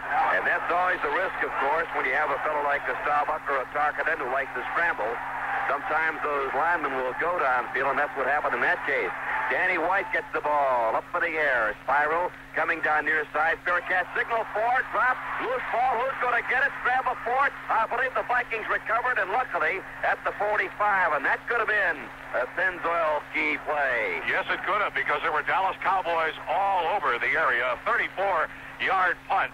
However, the Vikings ended up with the ball. The Cowboys were in the area. The ball was accessible to them. They just didn't move quickly enough for it. The Vikings grabbed control of it, and they take over with field position really that is not bad between the 46 and the 47-yard line on the near side of the field. Bobby Grimm had to look into the sun on that particular play and had to come to the near sideline to try to field the ball and making a fair catch. And I believe we've had a timeout call. So with the score, the Minnesota Vikings 7, the Dallas Cowboys 3. There's a timeout on the field. Now this for International Scouts and the Teamsters. We'd like to announce a new world champion, the four-wheel drive Scout SS2. Last month in Riverside, California, the Scout SS2 beat every four-wheel drive vehicle in its class, including the Jeep CJ7. 4 out of the top 9 finishers in the off-road world championship race were Scouts. Surprising? Not when you know that Scout is made by International Harvest. See your International dealer today and take a test drive in the vehicle that won the off-road world championship. Scout SS2. We built it. You tailored it. A major problem in America is the rising cost of health insurance. But did you know that 2.3 million families don't have that worry? That's right, because they're members of the International Brotherhood of Teamsters. They know that their union, the world's largest, provides this protection. And that's not all. Best wages, retirement security, and countless other benefits are automatically the privilege of Teamsters. That's why so many more workers are discovering the Teamsters. The Teamsters, 2.3 million families strong and growing. 47. Vikings have the ball. First down and 10 at their own 47-yard line. Tarkenton all the way at quarterback. He's got McClanahan and Foreman in the backfield. Give the ball to Foreman. Foreman running up the middle. Past the 50 into Dallas territory. Charges down to the 47-yard line before being tripped up on the play. A fine advance by Chuck Foreman, who was a holdout earlier. Gets the ball 6 yards upfield in the Dallas territory. It'll be 2nd and 4. Good blocking on the left side of the offensive line of the Vikings by Charles Goodrum and Steve Riley. Riley out of USC. This 47-yard line, the original line of scrimmage on this series, is the best field position that the Minnesota Vikings have had all afternoon. Let's see if they can capitalize. Here's the handoff. The ball going to McClanahan. McClanahan fumbled the ball. It's picked up by Chuck Foreman, and Foreman advanced the ball down to the 41-yard line. McClanahan came back from the right spot, hit the middle, was hit, tried to spin away, coughed up the football. Chuck Foreman happened to be standing there, grabbed the ball, and moved the ball up for a first down. A very alert play for Chuck Foreman, getting some extra yardage. And it's first down, 10 yards to go now for the Minnesota Vikings. And they've got the ball on the 42-yard line in Dallas Cowboy territory. Third quarter action on Tony Roberts along with Pat Sheridan. We're at the Met in Bloomington, Minnesota, and it's the Vikings 7, Dallas 3. Tarkenton for Minnesota. Turns around, gives the ball to Foreman. Foreman's got a blocker out in front of him. Outruns one defender. Turns in, gets down to the 35, 34-yard line. They'll say he went out of bounds at the 35-yard line of the Dallas Cowboys. Knocked out of bounds by Cliff Harris. And Foreman on that play just showed his brilliance because McClanahan missed his block. McClanahan took a bead from the Dallas defense. The big defensive lineman charging in on the play was Jethro Pugh, missed the block. There were 2 Dallas men in the area, and Foreman just ran around him. It'll be 2nd down and 3 yards to go for Minnesota. They have reached the Cowboy 35-yard line. Slot right, the slot man on the right side is Sammy White. Here's Tarkenton rolling to the right after faking the handoff. Dumps the ball out. The pass poorly thrown. Otherwise, it could have been a big play, a key play. The pass was intended for Brent McClanahan, who was coming out of the backfield. And on that play, the linebacker on the far side of the field was blitzing. And that meant that the whole area was clear. And Tarkenton obviously saw this coming, checked off, and sent that pass in the back into the area that the linebacker left. Chuck Foreman had gone out down the far sideline, and he was taken by right side linebacker Tommy Henderson. So that's 3rd down now, and 3 yards to go for the first down. The ball is at the Dallas 35-yard line. Wide to the left is Bob Grimm. We have not seen Ahmad Rashad since he was shaken up early in the game. Wide to the right is Sammy White. Again, tucking and rolling to the right. Looking back to the left. Looking. Going to throw this ball. Gets it off to the tight end. Stu Boyd quick to tackle at the 25, the 20, the 15, down to the 11-yard line. Stu Boyd certainly has to qualify for one of the outstanding player of the game awards today because he was able to take the pass, break the tackle at the 30, gets down to the 25, and advances the football inside the 15 down to the 11, and a big play for the Minnesota Vikings, a key play, and it brings their drive down to the 11-yard line of the Dallas Cowboys. Tony, that's the third key play that he has come up with, a 23-yard gain, and Henderson hit him with all he had in the small of the back, and he just bounced off as Boyd wheeled his way right upfield. Sammy White goes wide to the left. It's Bob Grimm out to the right. First down at the 11-yard line. Minnesota in possession, leading by 4, 7-3. The Vikings were 2.5-point favorites. Handoff goes to Foreman, and Foreman stops momentarily at the line of scrimmage. Gets inside the 10 and gets down to the 8-yard line before being hit and stopped on the play. And again, it's Cliff Harris to come up and make the stop for the Dallas Cowboys. The Minnesota Vikings, when they run the ball, are a right-handed team. They always go to the right, in particular behind their big all-league tackle, Ron Yeri. But they have been going to the left today. But now that they get near pay dirt down around the 8-yard line, back to the old system. Back behind Ron Yeri on the right side. Drive started at the Minnesota 47-yard line. It has now reached the Dallas 7-yard line. Make that the 8-yard line. Second down and 7 yards to go. Talking and looking for somebody. He throws that ball, and it was batted right back into his face. And the man who did the batting was Big Ed Jones, 6'9", got that left hand up and swatted the ball down. Jones came in so fast on that play, it looked like he wasn't blocked at all. Such was not the case, however. Yeri obviously was blocking him, but Jones put on a good move to the inside. Yeri must have been expecting the outside move. On third down efficiency, the Vikings are 3 of 7. When you talk about third downs to coaches, they'll tell you the first down is the most important one. That's where you have to get the yardage in order to get the first down. The ball resting at the Minnesota, at the Dallas 8-yard line. Nick Tingelhoff out over the football. Here come the Vikings now, and a slot to the right. One setback. That's Foreman targeted back to throw. Has the time. Looking, pumps a couple of times. Had his tackle and sacked for a loss. There's a sack by the big guy, Harvey Martin, coming in from the right side. Tarkin and Just could not find anybody open. Pumped 3 or 4 times. Couldn't shake anybody free. Looked like he might decide to run, but was hit by Harvey Martin. And the sack dropped Francis all the way back to the 23-24-yard line. Big loss. You won't believe this, Tony. This is the first sack of Tarkenton of the game by a front four that has amazing quickness and size. And it was done by Harvey Martin from East Texas State, who led the Cowboys in sacks last year. Straight up the middle field goal attempt here by Freddie Cox. Paul Krause will hold. It'll be a 41-yard kick. Snap down kick is up there. Looks like it is no good. It was off to the left. Off to the left. There's a timeout with the score. The Minnesota Vikings 7. The Dallas Cowboys 3. Now this word. It's 7-3. Minnesota out in front. Freddie Cox just missed a 41-yard field goal attempt. We've got 10:19 left to play in the third quarter. And again, a reminder, Lazy Boy Cheer Company will award a Lazy Boy recliner to the outstanding offensive and outstanding defensive players in today's games. Our judge, Cooper Rotto, for our judges, that is Cooper Rotto of the Chicago Tribune, Ralph Reeve of the St. Paul Pioneer Press, Alan Hobart of the Minneapolis Tribune will announce the winners at the conclusion of today's game. So the Cowboys take over at the 24-yard line. I formation. Here's Starbuck turning around, giving the ball to Preston Pearson. Finds a hole, scurries out to the right side. Wait a minute. He did not give it to him. Gave the ball to Drew Pearson instead. Beautiful ball handling by Roger Starbuck. Fake me right out of Metropolitan Stadium. A fake handoff to Drew Pearson up the middle, rather to Preston, and Drew Pearson got the ball and carried it for a first down up to the 35-yard line, an 11-yard advance. The amazing thing about that play is that Carl Eller, the left defensive end for the Vikings, had the interference all tied up at about the 15-yard line and apparently had the play completely stopped. He had Rafferty and Pat Donovan all wrapped up, and Pearson had to go wide, and he did it all on his own. He had no help at all on that reverse. Butch Johnson comes wide to the left, Drew Pearson out to the right. Now moving into a slot position is Drew Pearson. Handoff goes to Robert Newhouse, and Newhouse hits that proverbial stone wall. He got to the 35 as far as the 36, and then he was hit by Jeff Seaman and a lot of other purple shirts there. A gain on the play of maybe a yard and a half, 2 at the very most. Let's call it 1. Second down and 9 yards to go for Dallas at the Dallas 36-yard line. They trail 7-3.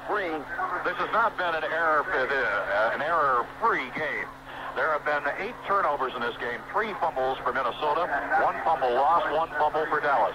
Richard wide to the right, Drew Pearson out to the left. Starbuck takes the snap, back to throw. Looking, throwing, intended for Pearson off. It's the tight end, Billy Joe Dupree, and he is hit and knocked down.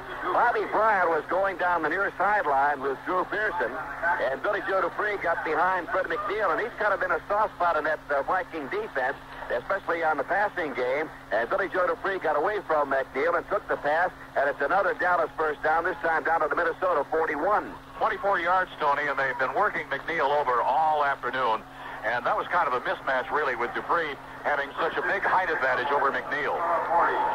Billy Joe lines up on the right side.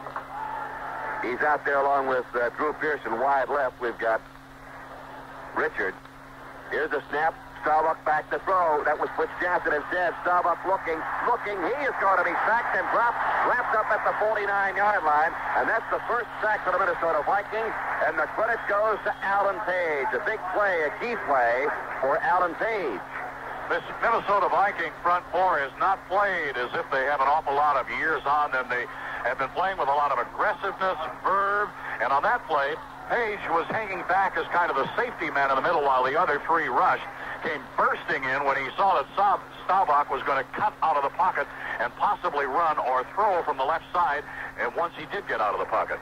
9-yard loss makes it second down and 19 to go for the Cowboys, who trail 7-3. We're in the third quarter. Seconds ticking away. Staubach back to throw. Looking, being rushed, throws the ball. It is.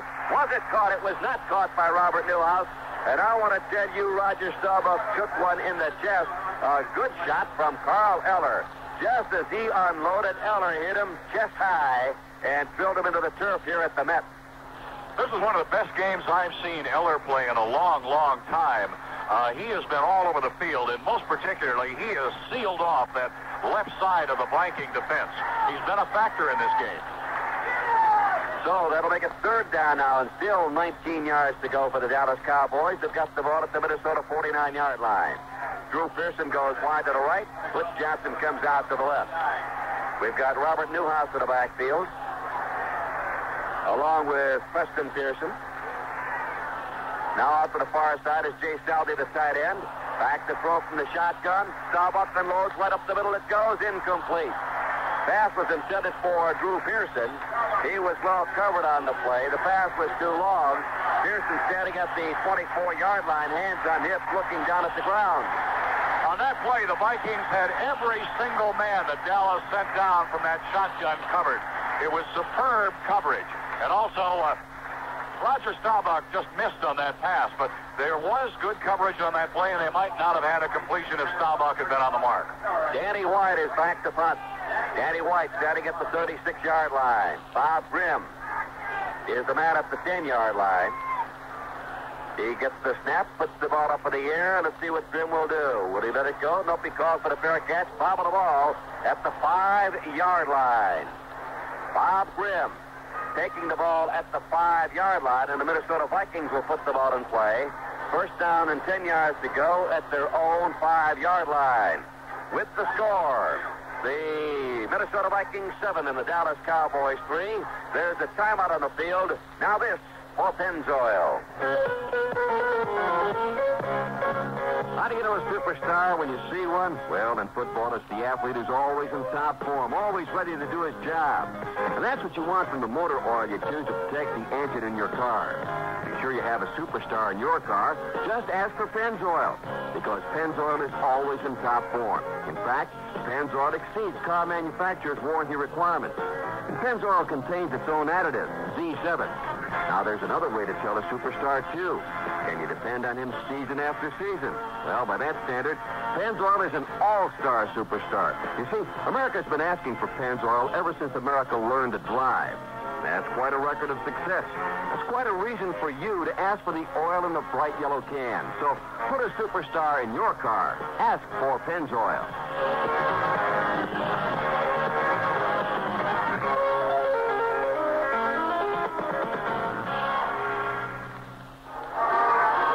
And while we're on the subject of Pennzoil, remember in today's game there's going to be one key player involved in the key play of the game, and he's going to get a gift supply of the amazing new PZL Extended Life Motor Oil for his efforts. Here's the handoff by Tarkenton, and trying the left side and getting up past the 5 up to maybe the 6 or 7 yard line, and that's about it. I believe it was Robert Miller. Miller getting the call. And it's going to be a gain of maybe 2 yards at the very most. Second down and 8 yards to go, and it begins to cloud up here. And again, well, there's always been the threat of rain here this afternoon. They've had a lot of rain in the Minneapolis-St. Paul area, Bloomington area, in the last 24 hours, but the field is in excellent condition. This may be the most important series of the game for the Dallas Cowboys. If their defense holds, they'll end up with the ball in good field position for their offense. First play from the 5, net at 2 yards. Second down, 8 yards to go from the 7. Tarkenton dropping back, looking, throwing the ball, wide open. Pass is caught. There's a penalty marker on the play. A penalty marker on the play. The pass was caught by Bob Grimm at the 21-yard line. More than enough for a Minnesota first down. But there may be a holding rap against the Minnesota Vikings.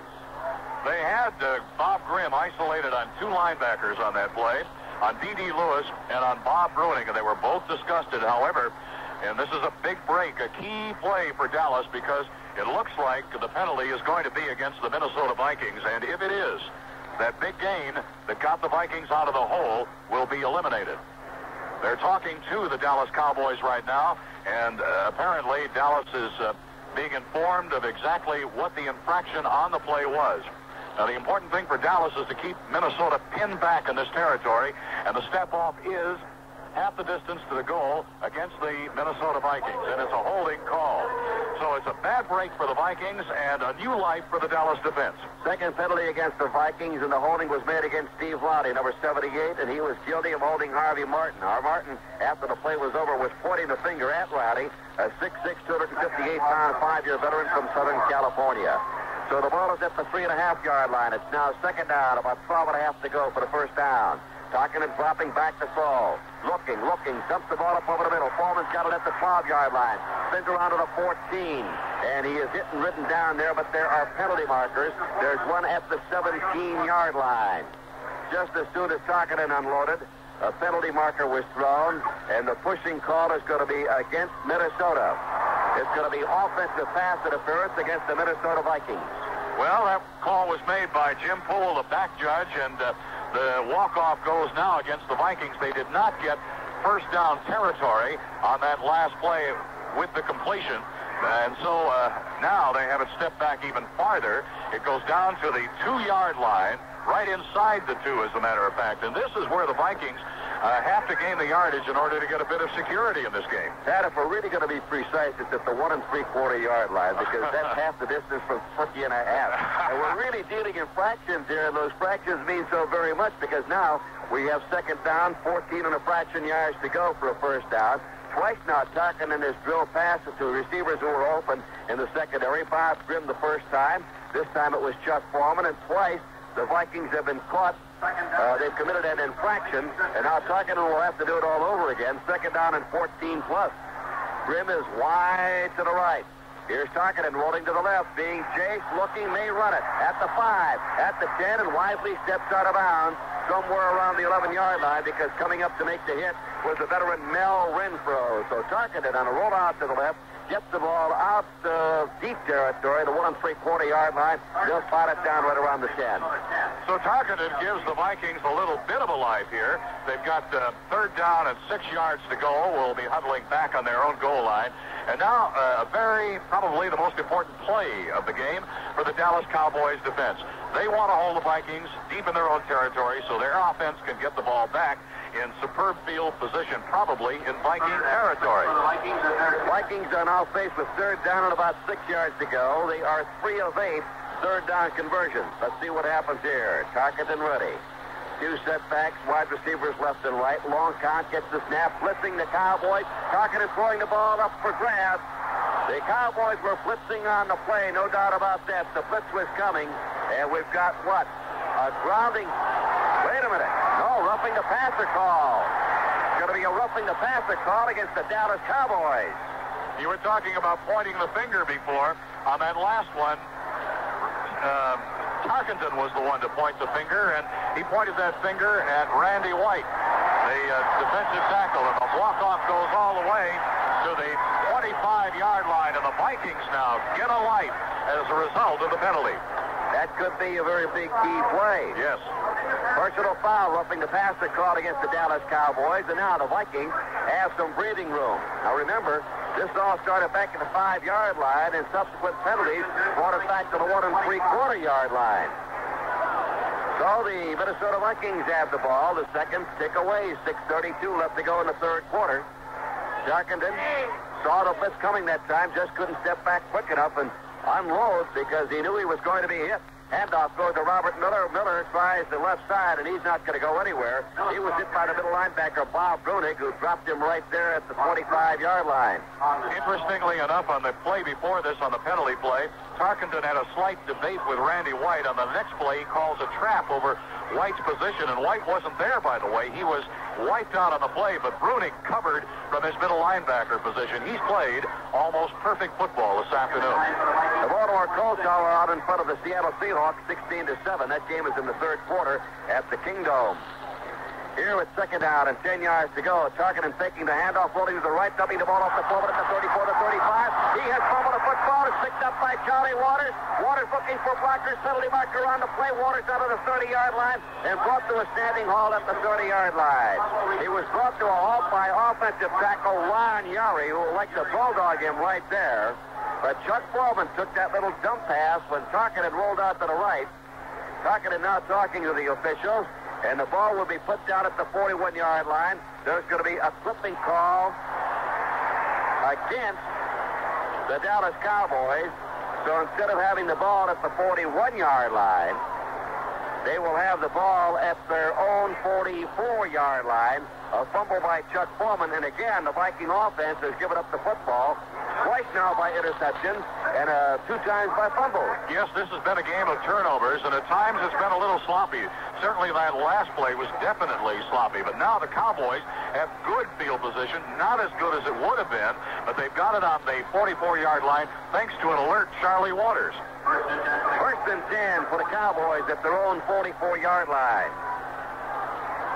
Starbuck sets the offense. Deuce backfield, slot right. Slot man is the big tight end, Billy Joe Dupree. Here's the handoff going to Robert Newhouse, and Newhouse runs right into the Minnesota Vikings, Alan Page at the line of scrimmage, and Page drops him right about at the 45-yard line. Give him a gain of maybe a yard. It'll be second down and about 9 yards to go for the first down. It doesn't look to me like Alan Page has lost a single thing in his position at tackle. He still looks quick, he still looks strong, and certainly he's a lot smarter football player than he was 6 or 7 years ago. Miami Dolphins defeated the Buffalo Bills this afternoon, 13-0. Back to throw, Starbuck from the 35, looking, throws the ball up the middle. The pass, was it caught? I believe it was by big Billy Joe Dupree. The sure-fingered tight end grabbed the ball at the Minnesota 42-yard line, and it's enough for a Dallas first down. Well, there were 2 Vikings all over Dupree on that play, and the one closest to him was Jeff Seaman, and yet Dupree made a great catch. We pause briefly for station identification. This is Mutual, your news and sports radio network. This is WSON Henderson. It's 4:59, Radio 86, Sunday afternoon. First and 10 for the Dallas Cowboys at the 41-yard line of the Minnesota Vikings. I formation. Deep man in the eye is Preston Pearson. Back to throw is Roger Staubach looking, throwing long down the left side. Pass intended for Drew Pearson. It is overthrown. He was very ably covered on the play by Bobby Bryant, the veteran from Auburn. Yeah, Bryant was on that play all the way. As a matter of fact, he was ahead of the receiver Pearson as he was heading for the end zone. Bryant saw that coming. As a matter of fact, he gave Pearson about 10 to 15 yards at the initial part of that play and was really just waiting for him on about the 10-yard line. Staubach, seeing this, just overthrew the ball. I said Auburn. Bobby Bryant played his college ball at South Carolina. Yeah, he was a Gamecock. My apologies. 7-3, Minnesota out in front. Time winding down. Third quarter, it's down to 4:18. The ball is at the 41-yard line of the Vikings. 47,678 here at the Mets. The lights are on. Cloudy skies. Staubach with the ball, turns around, gives the ball to Preston Pearson, and Pearson is hit and again wrapped up by Alan Page. Makes the ankle-high grab, and then Freddie McNeil comes in to put on the finishing touches. Well, McNeil was there on a big play. Certainly Dallas, seeing that the Minnesota Vikings expected pass, called a trap right up the middle, but McNeil came into cover. He was assisted by Alan Page on the play, and Dallas is definitely frustrated now with a third down coming up and 10 long yards to go. 1-2 running plays. The Cowboys have managed to move the ball up about 2 feet, just past the 41-yard line. Now they go into the shotgun with third down and about 9 yards to go. Staubach at midfield, looking, going down the right sideline. Long pass, and again it is intended for Drew Pearson, and again it is overthrown. So Staubach cannot connect with Drew Pearson down the right sideline on a fly pattern, and the Cowboys will be faced with fourth down and 9 in a punting situation. He had about a yard, a step on Nate Wright on the left side of the Viking defense, but they just couldn't make connections on the play. The Vikings really put too much pressure on in order for Staubach to complete a long pass. So it's a punting situation, and the Cowboys couldn't cash in on the opportunity. 3:31 on the clock. Danny White standing up the Dallas 44-yard line, waiting for the snap. Lone safety is Bob Grimm for the Minnesota Vikings, and somebody moved across the line of scrimmage a little too quickly. The Vikings pointing the finger at the Dallas Cowboys, saying they drew us offside, and it's going to be a call against Dallas. Somebody on the Dallas right side made a move, and in doing so, Steve Craig, tight end, is on the specialty teams, made contact with a Cowboy lineman, and it's a 5-yard walk-off against the Dallas Cowboys, and that's going to bring the ball back to the 46-yard line, and now White will move back another 5, and he's standing at the 39 of the Cowboys waiting to punt. That's the 9th penalty on Dallas, 85 yards.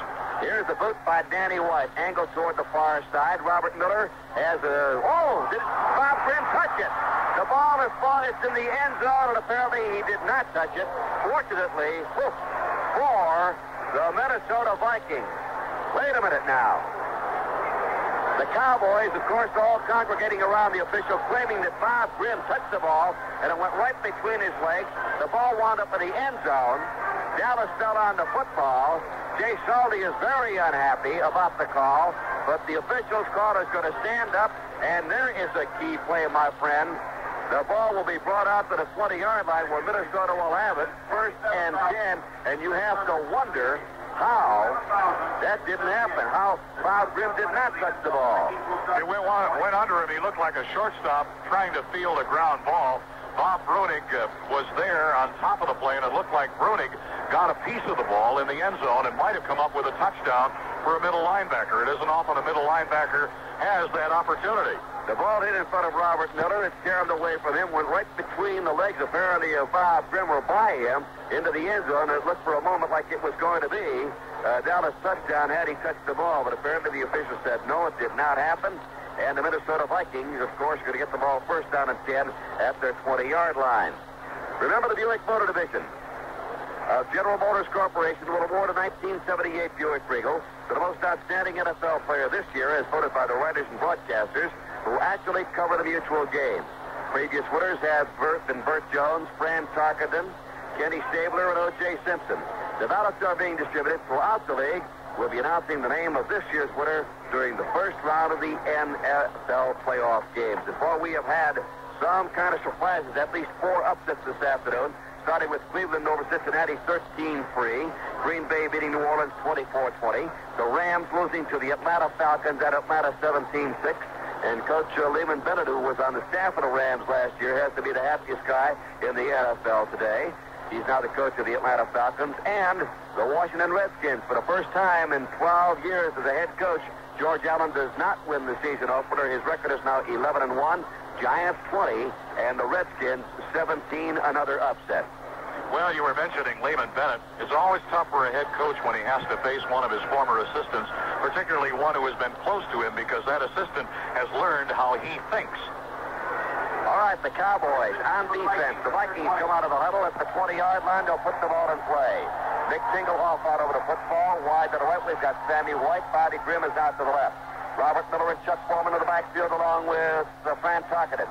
Foreman gets the call, and he gets hit in the backfield and dropped for a loss as Harvey Martin charges in from the right side, grabs him around the ankles, and drops him back at the 16-yard line. They'll put it down at the 17.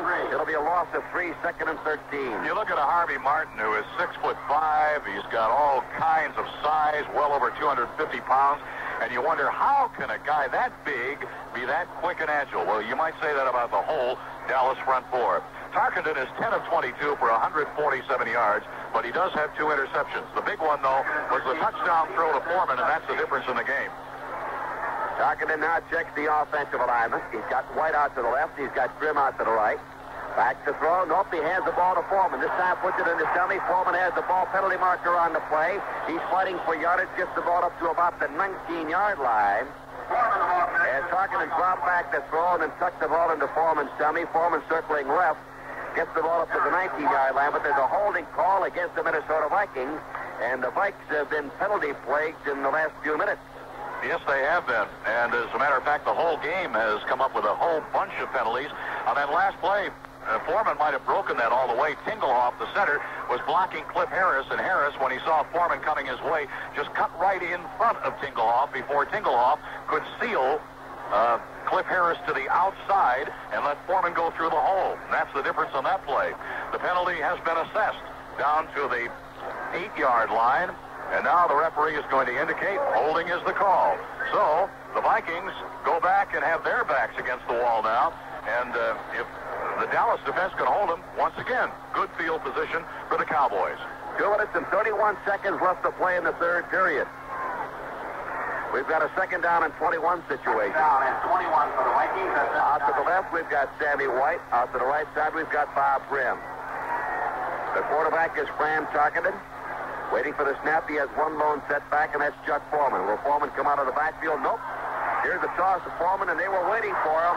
Henderson was just waiting. Tommy Henderson, the Dallas linebacker, playing the waiting game, staying right at home, waiting for Foreman, who did not block anyone, to slip out of the backfield as Tarkenton drifted back toward the goal line. And just as soon as Francis delivered the ball, Henderson came up and hit Foreman. He coughed it up, incomplete pass. That was a beautiful play by Henderson and an intelligent play. He didn't react to all that was happening in the backfield. He knew his assignment on the play, looked for Foreman, and when Foreman got the ball, he was right on top of him. And that's what you want your linebackers to do. You don't want them out of position. You want them to be in the right place at the right time. 7-3 in favor of the Vikings. We're in the third quarter. 2:24 to go. Minnesota faced with a third down and 21-yard situation. The ball at their own 9-yard line. And Tarkenton again has Foreman as a lone setback. He's going out for the pass. Francis back to throw, throwing long upfield. Does not have anybody. And we've had an interception. That's the third pass intercepted. And that's one here for Cliff Harris. Harris has his second pass interception of the afternoon. And the Dallas Cowboys have taken over the football at the Minnesota 46-yard line. Within the space of a few minutes, Tony, 2 key plays by Harris. First, he drew the hold on that one play where the Vikings were penalized deep into their own territory. And now Cliff Harris from Wachita Baptist College comes up with a big interception. And the Cowboys have the ball in Minnesota territory on the Minnesota 46. And I need say no more about the advantage that Dallas has now. First down and 10. For the Dallas Cowboys in Minnesota territory. Deuce backfield, wide receivers left and right. Shifted to the eye now. Roger Staubach, the quarterback, pitching out to Preston Pearson at the 50. At the 45, still dancing, hit by McNeil, and also not by McNeil, but by the left side linebacker, Matt Blair, and also by Jeff Seaman. And ridden down, but not before he got it down inside the 45, down to, let's say, the 43-yard line. A gain on the play of about 3 yards. That'll make it second down and 7 for the Cowboys. On a play such as the Dallas Cowboys executed on the last down, where they go wide. The job of the outside linebacker is to string that play out. And Blair did it to perfection. He had the sideline sealed. Second down and 7. At the Minnesota 43. Dallas in possession, trailing 7-3. Starbuck back to throw, looking, has to throw the ball out to the right side. Was the pass trapped or was it caught? I believe they're going to rule catch down at the 39-yard line. And a diving grab was made out there. Starbuck pass complete to Preston Pearson made the catch, and a fine catch it was. Picked it off a blade of grass. It's third down now, and still a good 3 yards to go for the first down for the Cowboys. On that last play, Blair had given Pearson a little bit too much yardage, a little too much leeway. He was respecting his speed too much. And still, that play shouldn't have been completed. It was a sensational catch. Third down. 4 yards to go, they say. The ball at the 39-yard line. The Dallas Cowboys in possession. They're in Minnesota territory. Starbuck drifting back to the 50, and a tremendous charge would put on Roger Starbuck, and he is sacked for the second time this afternoon.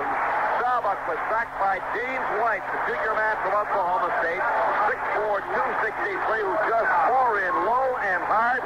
It would not be blocked out. And that's going to drop Roger all the way back at the 48-yard line of Dallas. That was a beautiful play by White. He just flew by the offensive tackle, Pat Donovan, who used to play defense, and he is from Stanford, a 13-yard loss.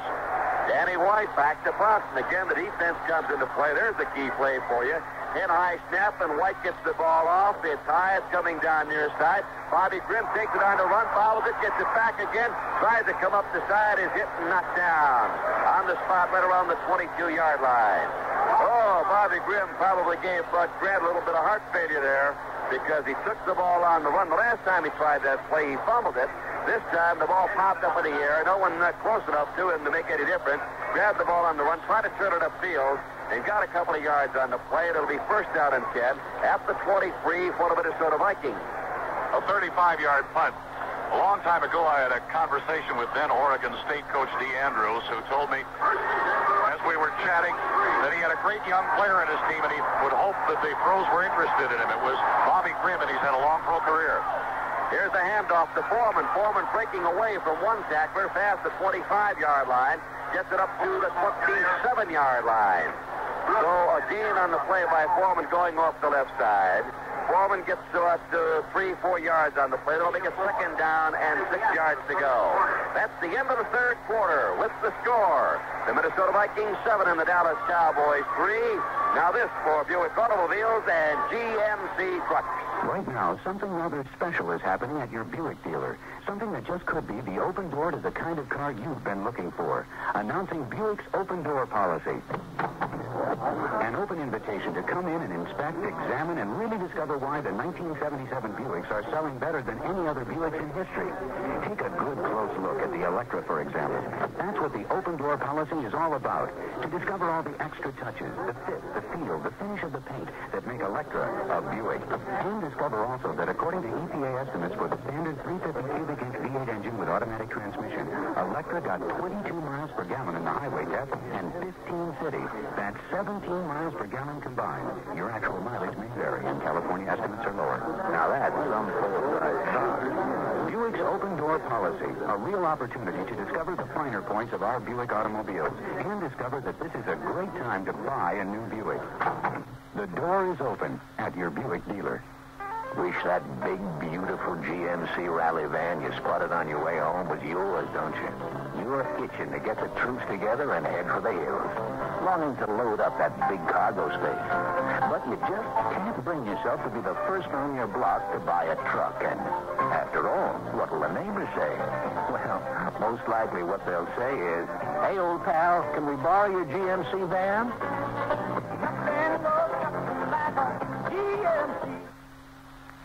Twice by fumbles, and they still out in front by a score of 7-3. Chuck Foreman tries the middle of the Dallas defense. They shove back.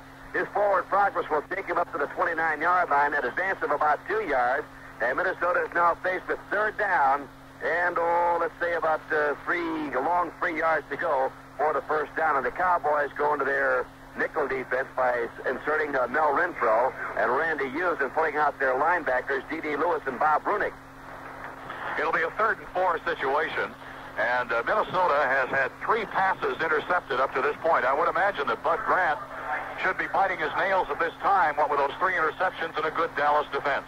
The ball up the Minnesota 29-yard line. Here's Tarkinen back to throw. Straight drop back. Looking. Tries to get up the middle. Tries to throw the ball. Wasn't intercepted. They're going to call it a trap. It was called a trap. Had it been intercepted, that would have been the 3rd pass interception for Harris today. Henderson picked one off. Harris has picked 2 off. Tarkinen under a lot of pressure. Tried to dump the ball off. The pass is a bad one. Fortunately for the Vikings, it was low. Give credit to Larry Cole, the defensive tackle who plays part-time in that defensive line. He's from Hawaii. He made a great play on it, unloosening Tarkinen from his pocket position. Butch Johnson is back. Play ball. Gets the ball high in the air. Johnson has to chase it on the far side of the field. Takes it on the run. 38, 40, 45, and out of bounds somewhere around the 49-yard line. Nice play by Butch Johnson, who had to run to the far side of the field, take the ball on the run. Claypool's been averaging 39 yards, a little better than that, 39.5 in the first 2 punts. That one was worth 33 yards. Robert Newhouse coming into the backfield, and Dallas will put the ball in play. 1st and 10 at their own 48-yard line. You've got to hand it to the Minnesota Viking defense because almost all of this second half, the Dallas Cowboys have had field position, and they haven't even been able to come up with a field goal try. So the Minnesota defense, even though their offense can't get them out of the hole, has come up with a big play. There's a timeout with the score, Minnesota 7, Dallas 3. Now this word.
Has the line set. He's got Newhouse and Preston Pearson in the backfield.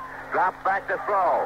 Looking, being hit. Gets away from one man. Is hit by another. And again, the guy that made the stop was James White. That's the 3rd time that Staubach has been sacked. The initial hit was made by the defensive line, Carl Eller. And then it looked like Staubach might spin away from him, and James White threw him to the ground. James White, the 1st-round draft choice from Oklahoma State, came in and made a big play after Eller slowed down Staubach. I'm surprised Staubach didn't go down on Eller's tackle because he hit him like a pile driver. Eller took the outside route on that and got away from the right tackle, Ralph Neely. All right, we've got 9-yard loss on the play. 2nd down and 19 to go for the Cowboys. Here's Staubach back to throw. Being pressured again. Throws the ball upfield. It is caught by Newhouse. Newhouse still on his feet, fighting, tries to get the ball up to midfield. He certainly did get it up to the line of scrimmage right around the 48-yard line. So a 9-yard pass play as Roger Staubach, under tremendous pressure, dumped the ball off to Robert Newhouse. That former Houston Cougar certainly has shown on the few chances he's had to run and receive passes that he plays with an aggressiveness that can lift his team up and inspire them. 13 minutes and 5 seconds left to play. And now the Cowboys, trailing 7-3, are faced with 3rd and 10 back at the original line of scrimmage, the 48-yard line. They've got Drew Pearson out to the right. In his slot, the big tight end, Billy Joe Dupree. Here's Staubach from the shotgun. Takes a low snap. Looking. Fires the ball up over the middle. Preston Pearson diving for it, and the pass is incomplete. Coming over to cover on the play, another veteran, Bobby Bryant. So the incomplete pass, the Vikings defense stiffens, and we will have a punting situation here. And doesn't that Viking defensive platoon get a big hand? The fans of Bloomington are loving what they've done. They've sealed off any normal pattern for the Dallas offense and forced them just to go to throw the ball, and they've stopped that. Danny White back to Booth. The middleman and the man up front is Bobby Grimm. White with a punt going over to the far side. The fair catch is called for, and it's made there at the 10-yard line. Blahak made the fair catch. He was there along with Robert Miller, and the ball is at the 10-yard line where the Minnesota Vikings take over. First and 10 at their own 10-yard line. A 42-yard punt. In rushing, Minnesota has 99 yards, Dallas 91. Passing, Minnesota 131, and Dallas 84. A statistical advantage for Minnesota of 230 yards to 175. So it shows you that the Minnesota defense has been doing the job. With the score 7-3 in favor of the Vikings, there's a timeout on the field, and now this for Las Vegas. You know the best fun bargain in the country? You're right, it's Las Vegas. You can pack up at most any time of the year and find accommodations in the more than 38,000 first-class hotel and motel rooms. There are 12 championship golf courses and over 100 conveniently located tennis courts. If the world's greatest entertainers interest you, you'll always be lucky in Las Vegas. Shirley MacLaine is currently appearing in Caesar's Palace. The King, Frank Sinatra, starts there on September 22nd. Juliet Prowse and Forster Brooks are appearing at the Frontier through October 5th. John Davidson can be seen at the Las Vegas Hilton through September 22nd. And Rich Little plus Ben Vereen are on stage now at the Riviera. Come to the show capital of the world, Las Vegas, where there's a lot more to choose from. With plenty of daily flights from all major cities, why miss out on the Las Vegas fun bargain? Call or visit your travel agent.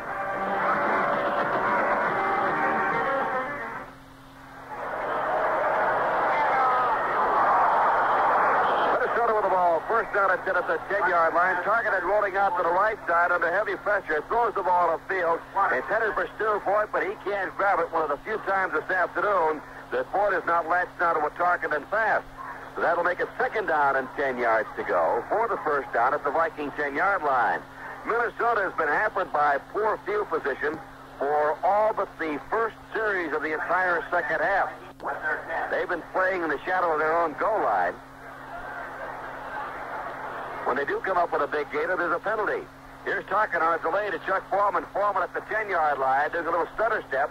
Trying to find some running room. Manages to squeeze up to about the 13 or 14-yard line and no more.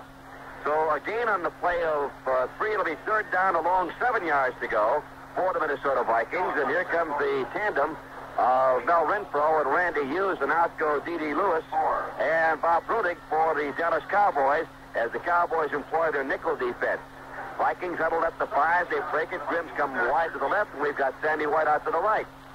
Singlehoff out over the football. Tarkenton checks the defense. Will they blitz? Here's Tarkenton dropping back to throw at the 5, looking, being pressured, and he's going to be hauled down. He was hauled down. It's up for a loss back at the 4-yard line. Harvey Martin has really been on Tarkenton's case this afternoon. 252-pound, 5-year veteran from East Texas State. Has had it pretty much his own way, especially in the second half. Yes, he's had 2 key sacks in the second half. And you have to remember the quality of the opposition. Ron Yeri, the best in the business, is the guy who is blocking him. So not only does Yeri have a tough assignment, so does Martin. Well, we've got Neil Quavo about a yard from the end line in the end zone. Gets the belt high snap and gets the punt off. Falls down, pretty good boot upfield. It's fumbled by Butch Johnson. The ball rolls forward. He picks it up and is hit at the 35, 34-yard line. He fumbled the ball at the 40, but the Vikings were not able to get upfield in time to cover. The ball rolls forward. Johnson picks it up and advances a couple of more yards. And now Dallas has the ball at the Minnesota 33. It's a 40-yard punt. And the Cowboys have it again. Beautiful field position. But that's happened before in this half, and they just haven't been able to take advantage of it. A team comes out on offense. They have a series of plays they want to run, but the Vikings have just been shutting them off. Preston Pearson, Robert Newhouse, the backfield. We have seen very little of Tony Dorsett this afternoon. Here's Staubach on a handoff to Newhouse, and Newhouse barreling as he cuts off the right side, spins around, practically running backwards, is hit, gets down inside the 30, down to the 29-yard line. The guy that made the stop was left side linebacker Matt Blair. But the advance on the play is 5 yards. That'll make a second down and 5 to go for the Cowboys at the Minnesota 29. It's 7-3. Minnesota out in front. We're in the fourth quarter. 10:55 left in the game. Starbuck has the line set. Deuce backfield waiting for the snap. Long count, gets it, gives the ball to Newhouse, and Newhouse ran into Pearson. His own man in the backfield. Newhouse was going to the left. Pearson was coming to the right. And Robert Newhouse ran into Pearson, fell down at went around the line of scrimmage, the 29-yard line. They try to eliminate that kind of thing in practices. It was heartbreaking for Tom Landry because he got just what he wanted on first down. He got the good gain of 4 yards, his team in good position, and then they didn't develop something on second down. That ruins the series they had planned. Butch Jansen goes out, Golden Richards replaces him, Robert Newhouse goes out, and the big tight end Jay Saldi is in. So Staubach and Coach Tom Landry want all the receivers they can get with third down and 5. Roger back at the 39, throws the ball. It's caught at the 20, the 15, and out of bounds goes Preston Pearson. Preston Pearson getting away from left side linebacker Matt Blair. Makes the grab at the 20-yard line, and we've got a first down here for the Dallas Cowboys. They're down to the Minnesota 15. And on the field for the Cowboys is Ralph Neely, the veteran offensive tackle who's been all league many, many times. He is hurt. It looks like it may be a leg injury as they're looking at him on about the 38-yard line. That was a big play for Dallas. It didn't look that spectacular, but Pearson's getting loose. When they were in a position with a third down and about 6 yards to go, was a very, very important play because they were forced to bust their series and go into a passing situation. In other words, they weren't able to do what they were planning to do, and that's what's hurt them, even though they've had good field position all this second half with the exception of the first series for Minnesota, but they haven't been able to develop a series. Staubach is 11 for 22 for 125 yards, and he was sacked 3 times for 31 yards. Harvey Martin had 2 of those sacks, or rather, in the backfield of Minnesota. Carl Eller played a role in the Minnesota defensive line and having a very strong role in 2 of those times that Staubach was sacked. So the Cowboys are in their best position of this game so far. At the first down, at the 15-yard line of the Minnesota Vikings. We've got Pearson and Newhouse, I formation. In motion to the far side is Butch Johnson. Turn around, give to Preston Pearson. Head down, knees turning, gets down to the 10-yard line. Jump back to the 13, but he'll pick up a good 4 yards on the play. Give credit to John Fitzgerald, the big center from Boston College, who just powered his way in front of the runner and opened the way, moving back middle linebacker Seaman and doing the job. And they get 5 yards, or close to 5 yards, on the first effort on first down. Now, that's what you want to do. First is your most important down. There's an old adage, whether or not it's mythical or not, if you want to beat the Minnesota Vikings, you run right at them, and that's what they did that time. Ran right at them. They're back in the high formation. Pearson is the deep man. Staubach gets the snap, turns around, gives it to Pearson, runs right at him again. Finds a hole off left tackle, picks up another 3 yards on the play.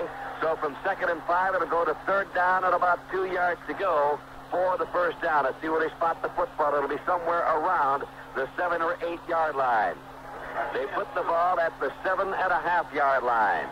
3rd down and about 2.5 yards to go for the first down for Dallas. Waters will put the ball down up the 9 yard line. Efren Herrera down, up in the air, and it is good. No doubt about that. So, the score is now the Dallas Cowboys 10 of the Minnesota Vikings 7. Here's the word from International Scout and the Teamsters before the Dallas kickoff. We'd like to announce a new world champion, the 4-wheel drive Scout SS2. Last month in Riverside, California, the Scout SS2 beat every 4-wheel drive vehicle in its class, including the Jeep's DJ7. 4 out of the top 9 finishers in the off-road world championship race were Scouts. Surprising? Not when you know that Scout is made by International Harvest. See your International dealer today and take a test drive in the vehicle that won the off-road world championship. Scout SS2. We built it. You tailed it. Being number 1 is never easy. To the International Brotherhood of Teamsters, number 1 means more than being the world's largest union. It means you deliver for 2.3 million members, the best wages, most secure family futures, health, salary protection, and pension programs unsurpassed. And getting it on pays off because the Teamster Union continues to grow as workers from all walks of life discover the kind of benefits they've been missing. That's why Teamster membership is America's best buy. station break, and we'll get it to you right after this play. Efren Herrera. The penalty was against the Minnesota Vikings. It has been assessed against them, and Efren Herrera will not kick off from the 35, but from the 40-yard line. Approaches the football as high as it goes down to the far side. It'll go in and out of the end zone, and the Minnesota Vikings will put the ball in play. First and 10 at their own 20-yard line. We're going to pause briefly for station identification. This is Mutual, your news and sports radio network. And this is WSON Henderson. It's 531, Radio 86.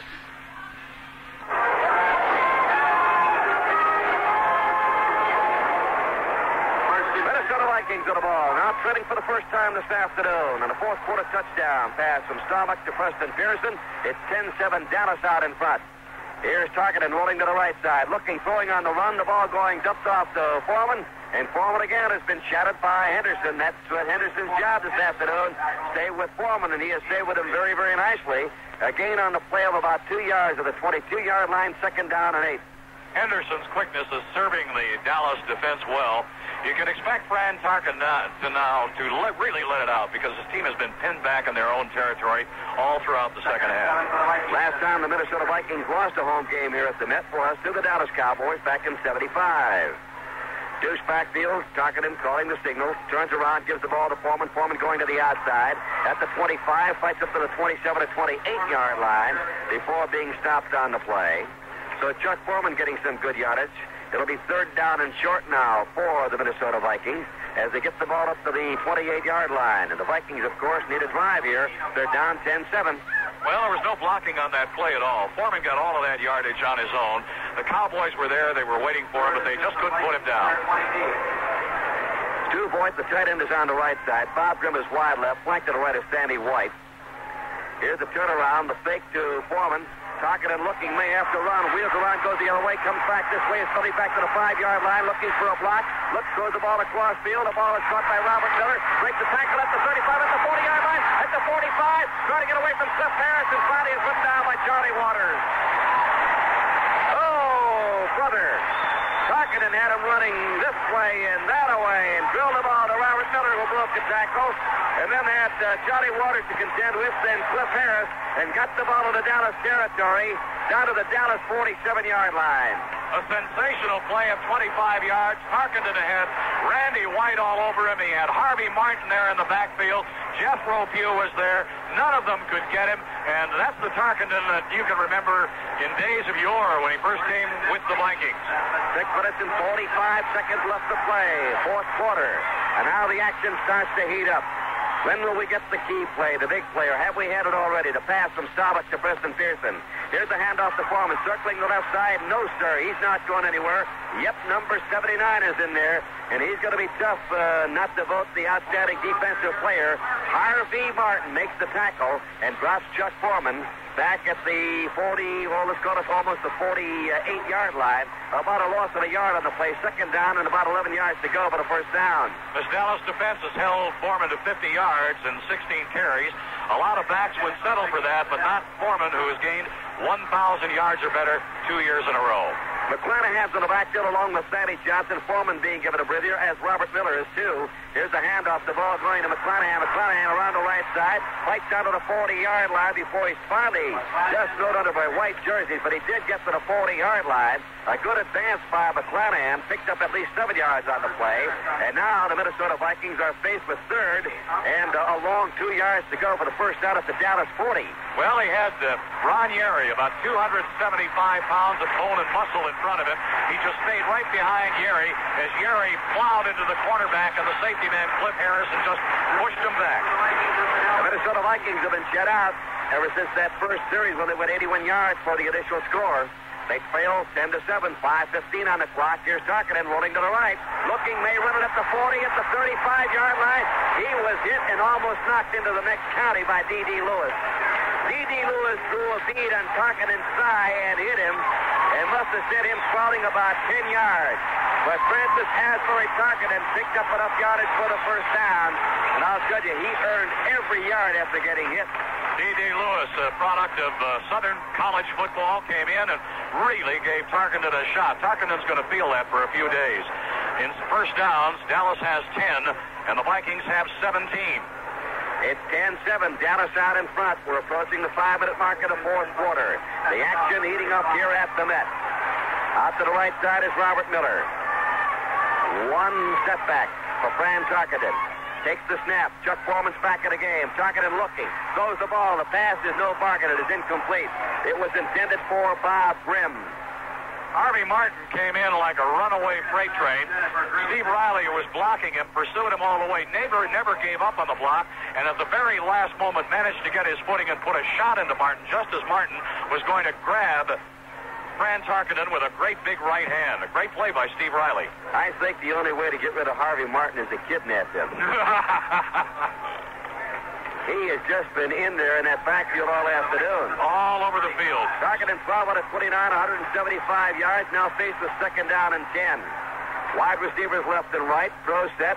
Here's Tarkenton handing off. Quick opener. Miller. Miller at the 45. Miller down to the 20-yard line.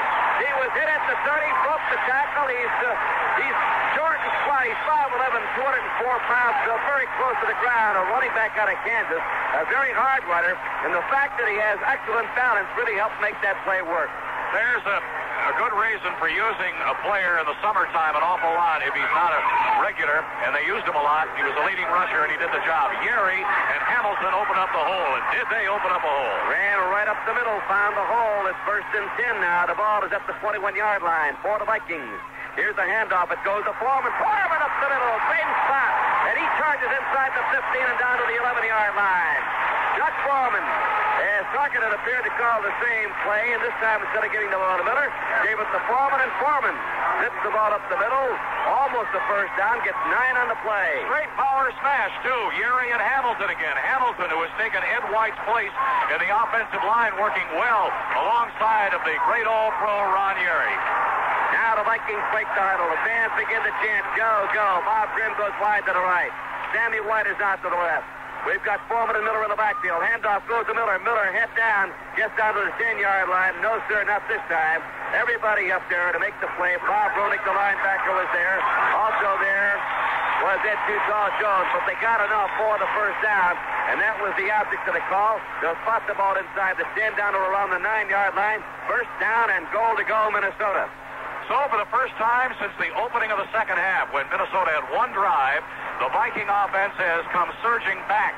It's like that Dallas score that put Dallas out ahead 10-7 served as a shocker, and the Minnesota offense has come alive.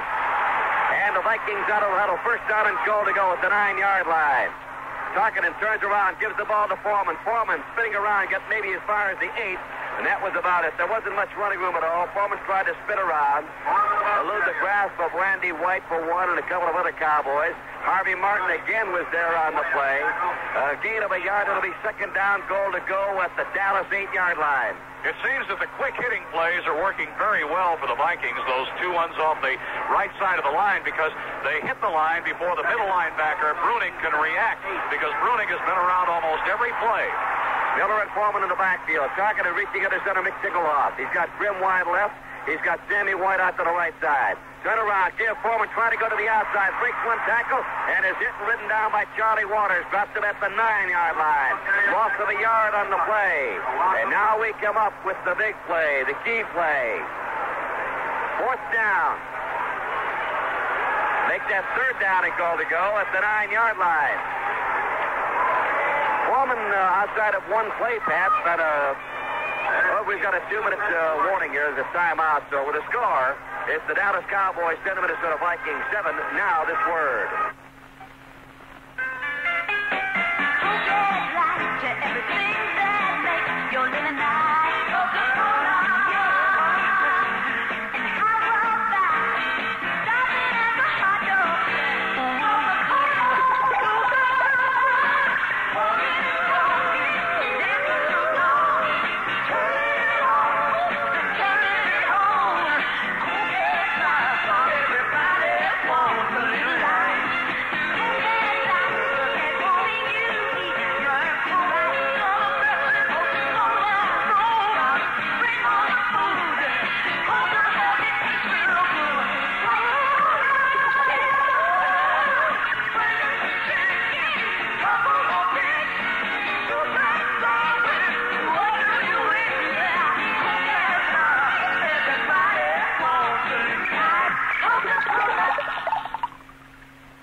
started to say before the 2-minute warning, it appeared that Foreman, outside of that one play back in the first half when he outran one of the Dallas defenders when McClanahan missed the block on the near sideline here, Chuck does not seem to be as quick as maybe he has been in the past. I don't know. Maybe it's the fact that the Dallas Cowboy linebackers are so very, very quick. And, of course, you're down near the goal line, everybody coming up very, very quickly because I don't think they believe Tarkenton's going to put the ball in the air. But now we've got third down, goal to go at the 9-yard line. We'll have to see what happens here. Robert Miller's in the backfield, along with Chuck Foreman. Wide right goes Bobby Grimm. Out to the left is Sammy White.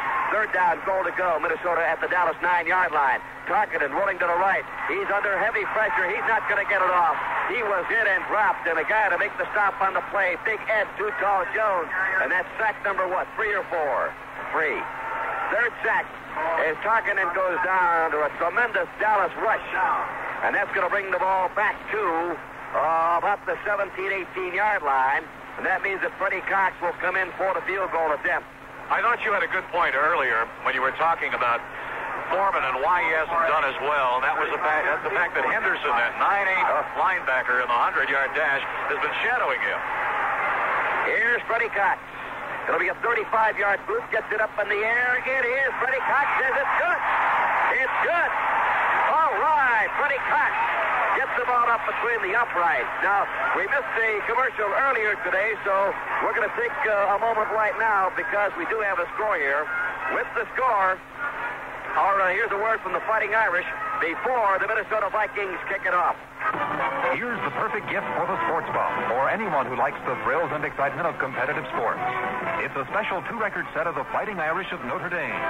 Relive the unforgettable moments of football history with the Fighting Irish with this exclusive offer, only available through the Mutual Radio Network. This rare piece of sports memorabilia is yours for only $9.95. You'll know the heated passion of Newt Rockne. You go out there and you crack 'em. Crack 'em. Crack 'em. Fight to live, fight to win. Win, win, win, win. This exclusive recording also contains memorable moments on the gridiron. The kick is blocked by Wayne Milner. The ball is rolling in the end zone. There's a scramble for the ball. It's recovered by Notre Dame. A touchdown for Notre Dame. To get your 2-record set, send check or money order for $9.95 to the Fighting Irish of Notre Dame, Post Office Box 1980, Washington, D.C. That's the Fighting Irish of Notre Dame, Post Office Box 1980, Washington, D.C.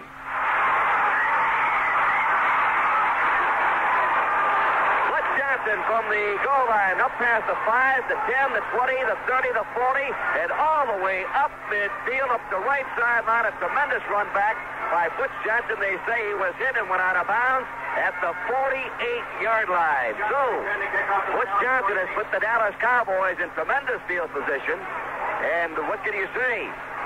Except that Dallas has it at the 48-yard line, and the Minnesota Vikings maybe just relaxed a little bit after getting that 35-yard field goal from Freddie Cox to tie the score at 10-10. And that could be a key play in this football game. Starbuck is going to the shotgun. A minute 27 left to go. Here's the low snap. Roger back to throw. Being rushed. Dumps the ball off. The pass is caught by Jay Saldi in Minnesota territory at the 48-yard line. And Saldi is stopped by Matt Blair. So the Vikings linebacker gives up the short pass to the Dallas tight end. A gain on the play of 4 yards, 2nd down and 6. And, of course, the Cowboys now in their hurry-up offense. With Starbuck ready to go now on the shotgun. They've called the plays in series. Starbuck waiting for the snap from Fitzgerald. Long count. Gets the snap. Hands the ball off. Draw play. Newhouse hits the 45, and he is straightened up by Jeff Seaman and then put away right at the 45-yard line by Matt Blair. He was stonewalled by Blair. As his legs were being held low by Seaman, Blair came in and gave him a shot in the chest. By the way, that drive by the Vikings was 13 plays, 62 yards, and of course, that ended up in the Vikings getting 3 points and tying it up, and that's where we are now with 48 seconds left. And it's a 10-10 ball game, but the Cowboys aren't out of it. They're on the 45-yard line now. More after this special 60-second message from Mutual. Right now, something rather special is happening at your Buick dealer. Something that just could be the open door to the kind of car you've been looking for. Announcing Buick's open door policy. An open invitation to come in and inspect, examine, and really discover why the 1977 Buicks are selling better than any other Buicks in history. Take a look at the LeSabre. Discover the distinctive front end, the standard power steering and brakes, the rich interior with meaningful room for six, and discover, of course, LeSabre's gas economy. According to EPA estimates, the standard 231 cubic inch V6 LeSabre with automatic transmission got 25 miles per gallon in the highway test and 17 city. That's 20 miles per gallon combined. Your actual mileage may vary, and estimates are lower in California. Mileage like that? In a LeSabre? Buick's open door policy, a real opportunity to discover the finer points of our Buick automobiles and to discover that this is a great time to buy a new Buick. The door is open at your Buick dealer. Here's Staubach handing the ball off. The ball going to Preston Pearson coming around the left side from the shotgun, and Pearson gets the first down for the Dallas Cowboys. On a sweep to the right side, gets the ball down to the 39-yard line. We now have 34 seconds left to play. The Cowboys in their hurry-up offense already lined up. Staubach calling for the snap, gets it from Fitzgerald, back to throw. Looks throws the ball out to Robert Newhouse. Newhouse unattended, finally knocked out of bounds at the 30-yard line by Matt Blair. Very simple A and B pattern out of the backfield.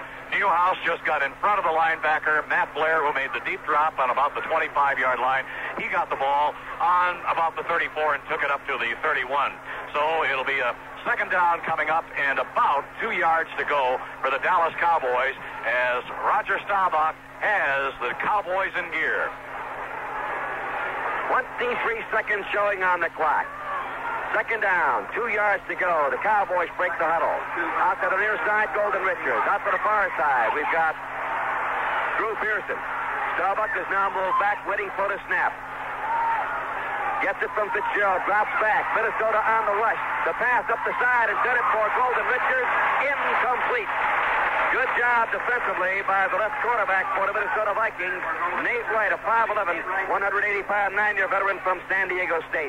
Nate was all over Golden Richards on the play, and Staubach, who has been throwing with tremendous accuracy, just getting it away from the very good Viking defenders and into the hands of his sprawling receivers who have had to go out after a few. Naturally, he does this because the coverage is so good and he does not want an interception. He just got a little too far on that last pass. 18 seconds left to play. The ball at the Vikings' 31-yard line. Here's Staubach back, waiting for the snap from Fitzgerald. He's going to throw from the shotgun. Big rush is on. Wide open Pearson at the 20-yard line and hustled out of bounds at the 15-yard line. Viking defenders are not picking that back coming out in the right flat. We've seen Robert Newhouse. We've seen Preston Pearson. The Viking defense put on a tremendous rush. And Staubach still able to drop the ball off to Pearson for first down yardage at the 15-yard line. We have 13 seconds left to go in the game. The Vikings gambled on defense. The linebacker shot from the left side. The middle linebacker shot. And that area, that zone was left open. And Staubach, alert, a veteran, knows what's happening on the field, picked it up. Butch Johnson goes out to the right. Out to the left side. We've got Drew Pearson. Staubach under center. Gets the ball over to Preston Pearson. He fights down to the 5-yard line, and quickly the Dallas Cowboys call a timeout. That will stop the clock with 6 seconds remaining. 6 seconds left to play in the game. And boy, here it is. This is it. The ball is at the 10-yard line. And it's a straight shot up the middle for Efren Herrera.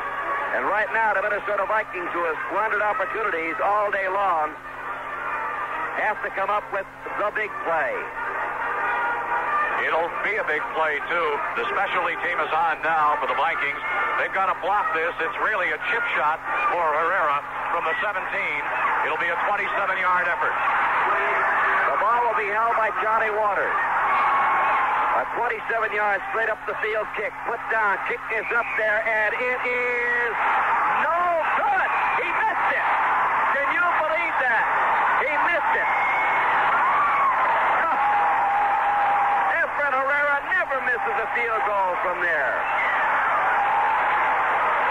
We'll have more after this special 60-second message. If you're...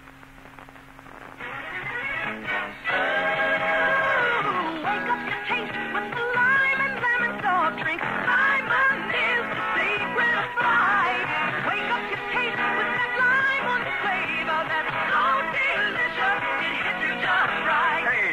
there was the tart taste of lemon, then the tangy taste of lime. Now Sprite gives you the tingle taste of lemon. Wake up your taste with the lime and lemon soft drink. Lemon is the secret of Sprite. It comes on Sprite and tingles you too. That's the lemon in Sprite. Give a tingle to you. Taste the one great lime and lemon soft drink. The one that's so refreshingly light. No other drink has that lemon flavor. Cause lemon is the secret of Sprite. Already, the game is over, and we're going to go into overtime, and that's just where we were a year ago. The Los Angeles Rams and Minnesota Vikings wound up into a 10-10 overtime, and that's the way the ball game finished, and the Minnesota Vikings and the Dallas Cowboys will do the same. They will meet at midfield right about now, and in just a moment, we will continue our play-by-play description as the game goes into overtime. But first, this for Buick Automobiles. Right now, something rather special is happening at your Buick dealer. Something that just could be the open door to the kind of car you've been looking for. Announcing Buick's open door policy. An open invitation to come in and inspect, examine, and really discover why the 1977 Buicks are selling better than any other Buicks in history. Take a look at the LeSabre.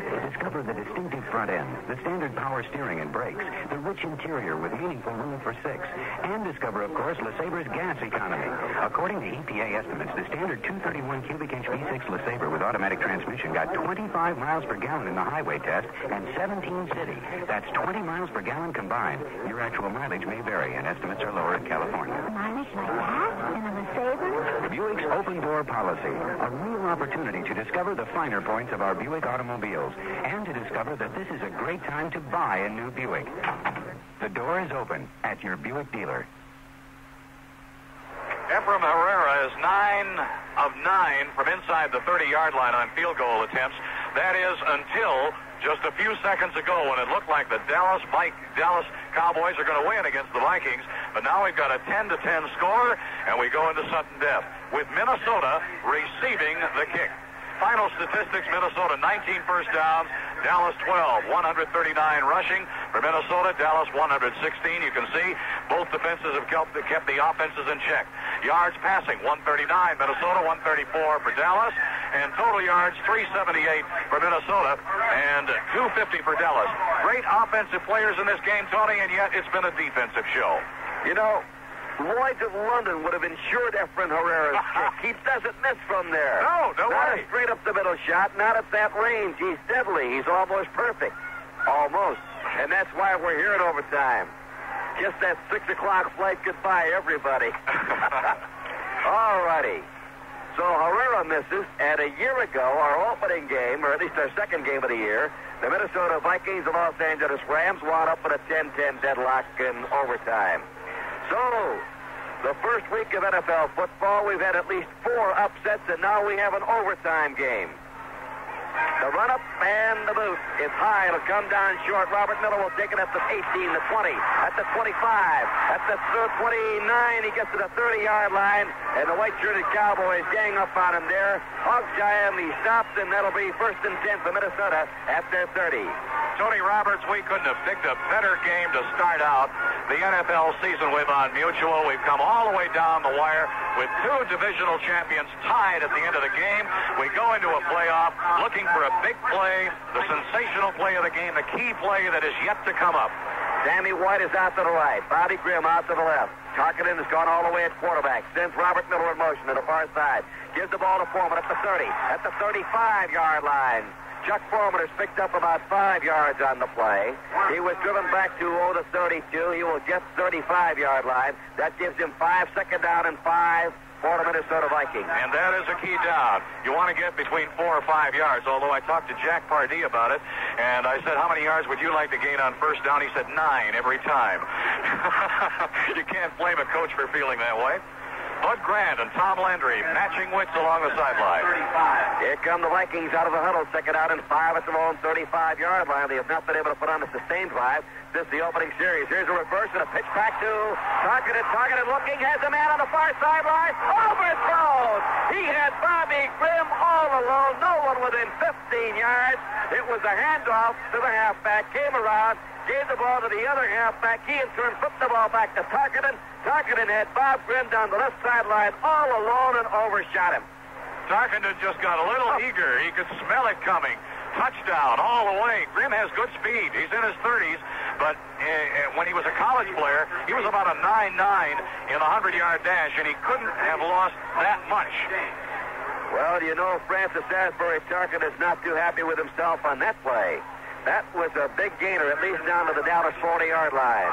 Instead, it's 3rd down and 5 at the Minnesota 35-yard line. Grimm wide left, White out to the right. Here's Tarkenton giving the ball this time to can't think of his name right now, Sammy Johnson.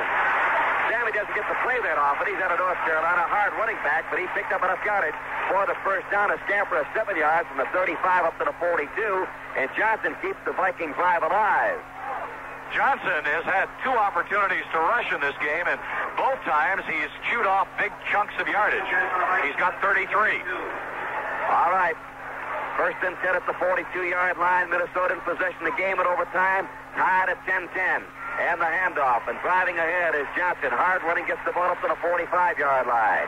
So he picks up 3 hard-earned yards, and Minnesota is now faced with 2nd down and 7 at their own 45. They talk about the great safeties on the Dallas Cowboys, and one of them, Charlie Waters, made a key play. He was up on the line of scrimmage. He must have known they were going to hit that hole because he hit Johnson right at the line of scrimmage. White goes out to the right. Out to the left side, we've got Bob Grimm. 1 step back, that's Sammy Johnson. Tarkenton takes the snap, rolls to the right, under pressure, looking, trying to get the ball off to somebody. There's a penalty marker on the play. There's going to be a grounding call, I believe, against Tarkenton. Guess who was all over Tarkenton? Harvey Martin. He has been all over this field. Riley has been the offensive tackle who has been the man who gets Martin as his assignment, and it's not the kind of assignment you would envy. It's bad enough to get hit by Harvey Martin, but to get hit by him when you don't see him. Worst thing in the world. Great quickness. From East Texas State, led the Dallas Cowboys in sacks last year, and he started off right where he left off last year. Penalty goes down to the 30-yard line, so the Vikings will have a 3rd and 22 coming up right now, and a big call for Tarkenton. And, of course, you not only lose the yardage on the penalty, but you also lose the down, so with 3rd down and 22, Tarkenton now with his team huddle between the 20 and 25-yard line. A long huddle, they break slowly. White comes out to the right side, and going out to the left side, we've got McClanahan. Bob Grimm is also on the right side, so we've got a slot right with Sammy Johnson in the backfield. Tarkenton back to throw, looking, being rushed, trying to elude tacklers, and he is ridden down from behind. It's the 4th time he has been sacked this afternoon, and a lot of credit has to go to Larry Cole, the 6'5", 260-pound, 10-year veteran from Hawaii, who just would not be blacked out of the play. Larry Cole has been in the Dallas organization for a long time, and just finally a couple of years ago got a chance to play regular, and now has been moved out of that position, and he plays as a spot player in the defensive line, but when the occasion arises, he comes up with a play. 4th down and a half an acre to go for a 1st down, 31 yards, and back to punt once again is Neil Clabo. Gets the belt high snap and gets the ball up in the air. It's off the side of his foot, takes the bounce and goes out of bounds right around midfield, and the Cowboys are in business at the Minnesota 47-yard line.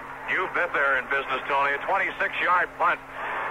Speak about keys in the game. That was a negative key because now the Cowboys have it in superb field position. They can just move it down where Herrera can take another try, really, and that's it. The ball will be on the 47-yard line, and I would imagine Staubach's going to get it cranked up now.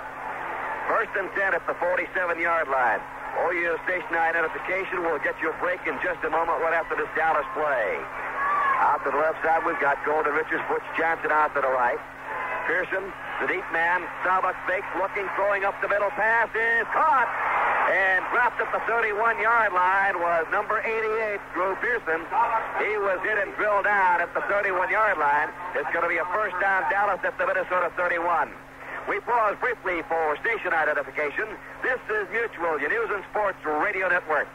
And this is WSON Henderson at 6:01 on a Sunday afternoon. That last play needed a perfect catch and a perfect pass from Staubach, and that was exactly it. Bryant had great coverage. First and 10 at the Minnesota 31. Staubach looking to the right sideline. The pass was it grabbed? It was a fine catch by Drew Pearson. Not only had to stretch out and grab the football, it was just a little bit wide by design so that it could not be intercepted, but also had to look back into the sun and still made the catch down at the 26-yard line. On so many of these completions by Roger Staubach, the Vikings have had as good a coverage as you'd ever want, but Staubach, with great receivers and an accurate throwing arm, makes it impossible for the Vikings to come up with an interception. Second down and 5 yards to go for the first down at the 26-yard line. Staubach looking, throws out to Golden Richards. Richards is hit, breaks the tackle down to the 20, down to the 15, and out of bounds somewhere around the 15-yard line. And right now they're in chip shot range for Efren Herrera, and I can't believe that if he gets another opportunity, he would miss from this distance. No, coming into this game, 9 of 9 from inside the 30-yard line, and that time they worked over McNeil again. McNeil was late coming up on the coverage, and then he took a shot at the running back who received the pass on about the 20-yard line and missed it. First and 10. So it's first down and 10 for the Dallas Cowboys, and right now they're at the Minnesota Vikings 15-yard line.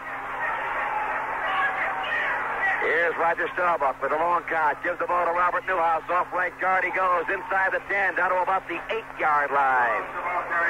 Newhouse just barreling straight through. Gets good yardage. Gets it inside the 10, down to the 8-yard line. An advance of about 7 on the play. It'll be second down and 3 yards to go. Well, Pat Donovan, who has had his troubles with big Carl Eller, especially on pass protection, did the job that time. He moved Eller out and provided the big hole, and that was a big gain on first down, some 6 yards. It'll be second down and 4 yards to go. Pearson goes out to the right. Golden Richards comes out to the left side. Dallas with the ball, second down at the 9-yard line of the Minnesota Vikings. And I believe there's going to be a timeout call. Staubach wants to talk to Coach Landry. There's a timeout with a score tied at 10-10. Now, this word. For dependable service on your office machines, you need Business Equipment. Business Equipment has the largest service department in the tri-state, and they're prompt in serving your needs. Business Equipment sells every machine you need in your office, from a typewriter to a calculator. Business Equipment, 3rd and Green in Henderson, 920 Frederick in Owensboro, 402 Court Street in Evansville, or Tri-State Business and Equipment in Harrisburg, Illinois. Business Equipment. Yes, I do mean it when I say it's Cook's giant closeout sale on all demos and Chevy economy savers in stock. Vegas station wagons priced as low as $39.15 with air and automatic transmission. EPA rated at 33 miles per gallon on the highway. And you can get up to $1,500 off on a 77 Chevrolet demo. Remember, I want to sell you a Chevrolet. Cook Chevy Land in Evansville. I want to sell you a Chevrolet. In the NFL, at least 4 upsets already, and now we've come down to the wire in overtime. Dallas and the Vikings 10-10. These teams have been evenly matched this afternoon, Tony. 10 minutes and 19 seconds left to play of the overtime period. But the Dallas Cowboys in striking distance, second down, 3 yards to go. They've got the ball at the Minnesota 9-yard line. Deuce backfield, wide receivers left and right. Richards left and out to the right side. Pearson handoff goes to Preston. Breaks the tackle. Alan Page had him wrapped up there in the backfield at the 11-yard line, but Pearson just ducked under it, broke it, got it inside the 10 down to about the 8-yard line. It's third down and a long 2 yards to go for the first down for the Dallas Cowboys. You know how Pearson runs? He runs as if he's hungry. Somebody has a steak on the goal line, and he hasn't had a meal in about a month, but he's ready to go get it. That's how he runs. When you get past a tackle by Alan Page, you are doing your job. The ball will be just short of the 8-yard line. It'll be third down coming up and 3 yards to go. Be an interesting call here for Staubach. Roger Staubach under center, waiting for the snap from Fitzgerald. Gets it, gives the ball to Pearson. Pearson straightened up, still fights his way down to the 5-yard line.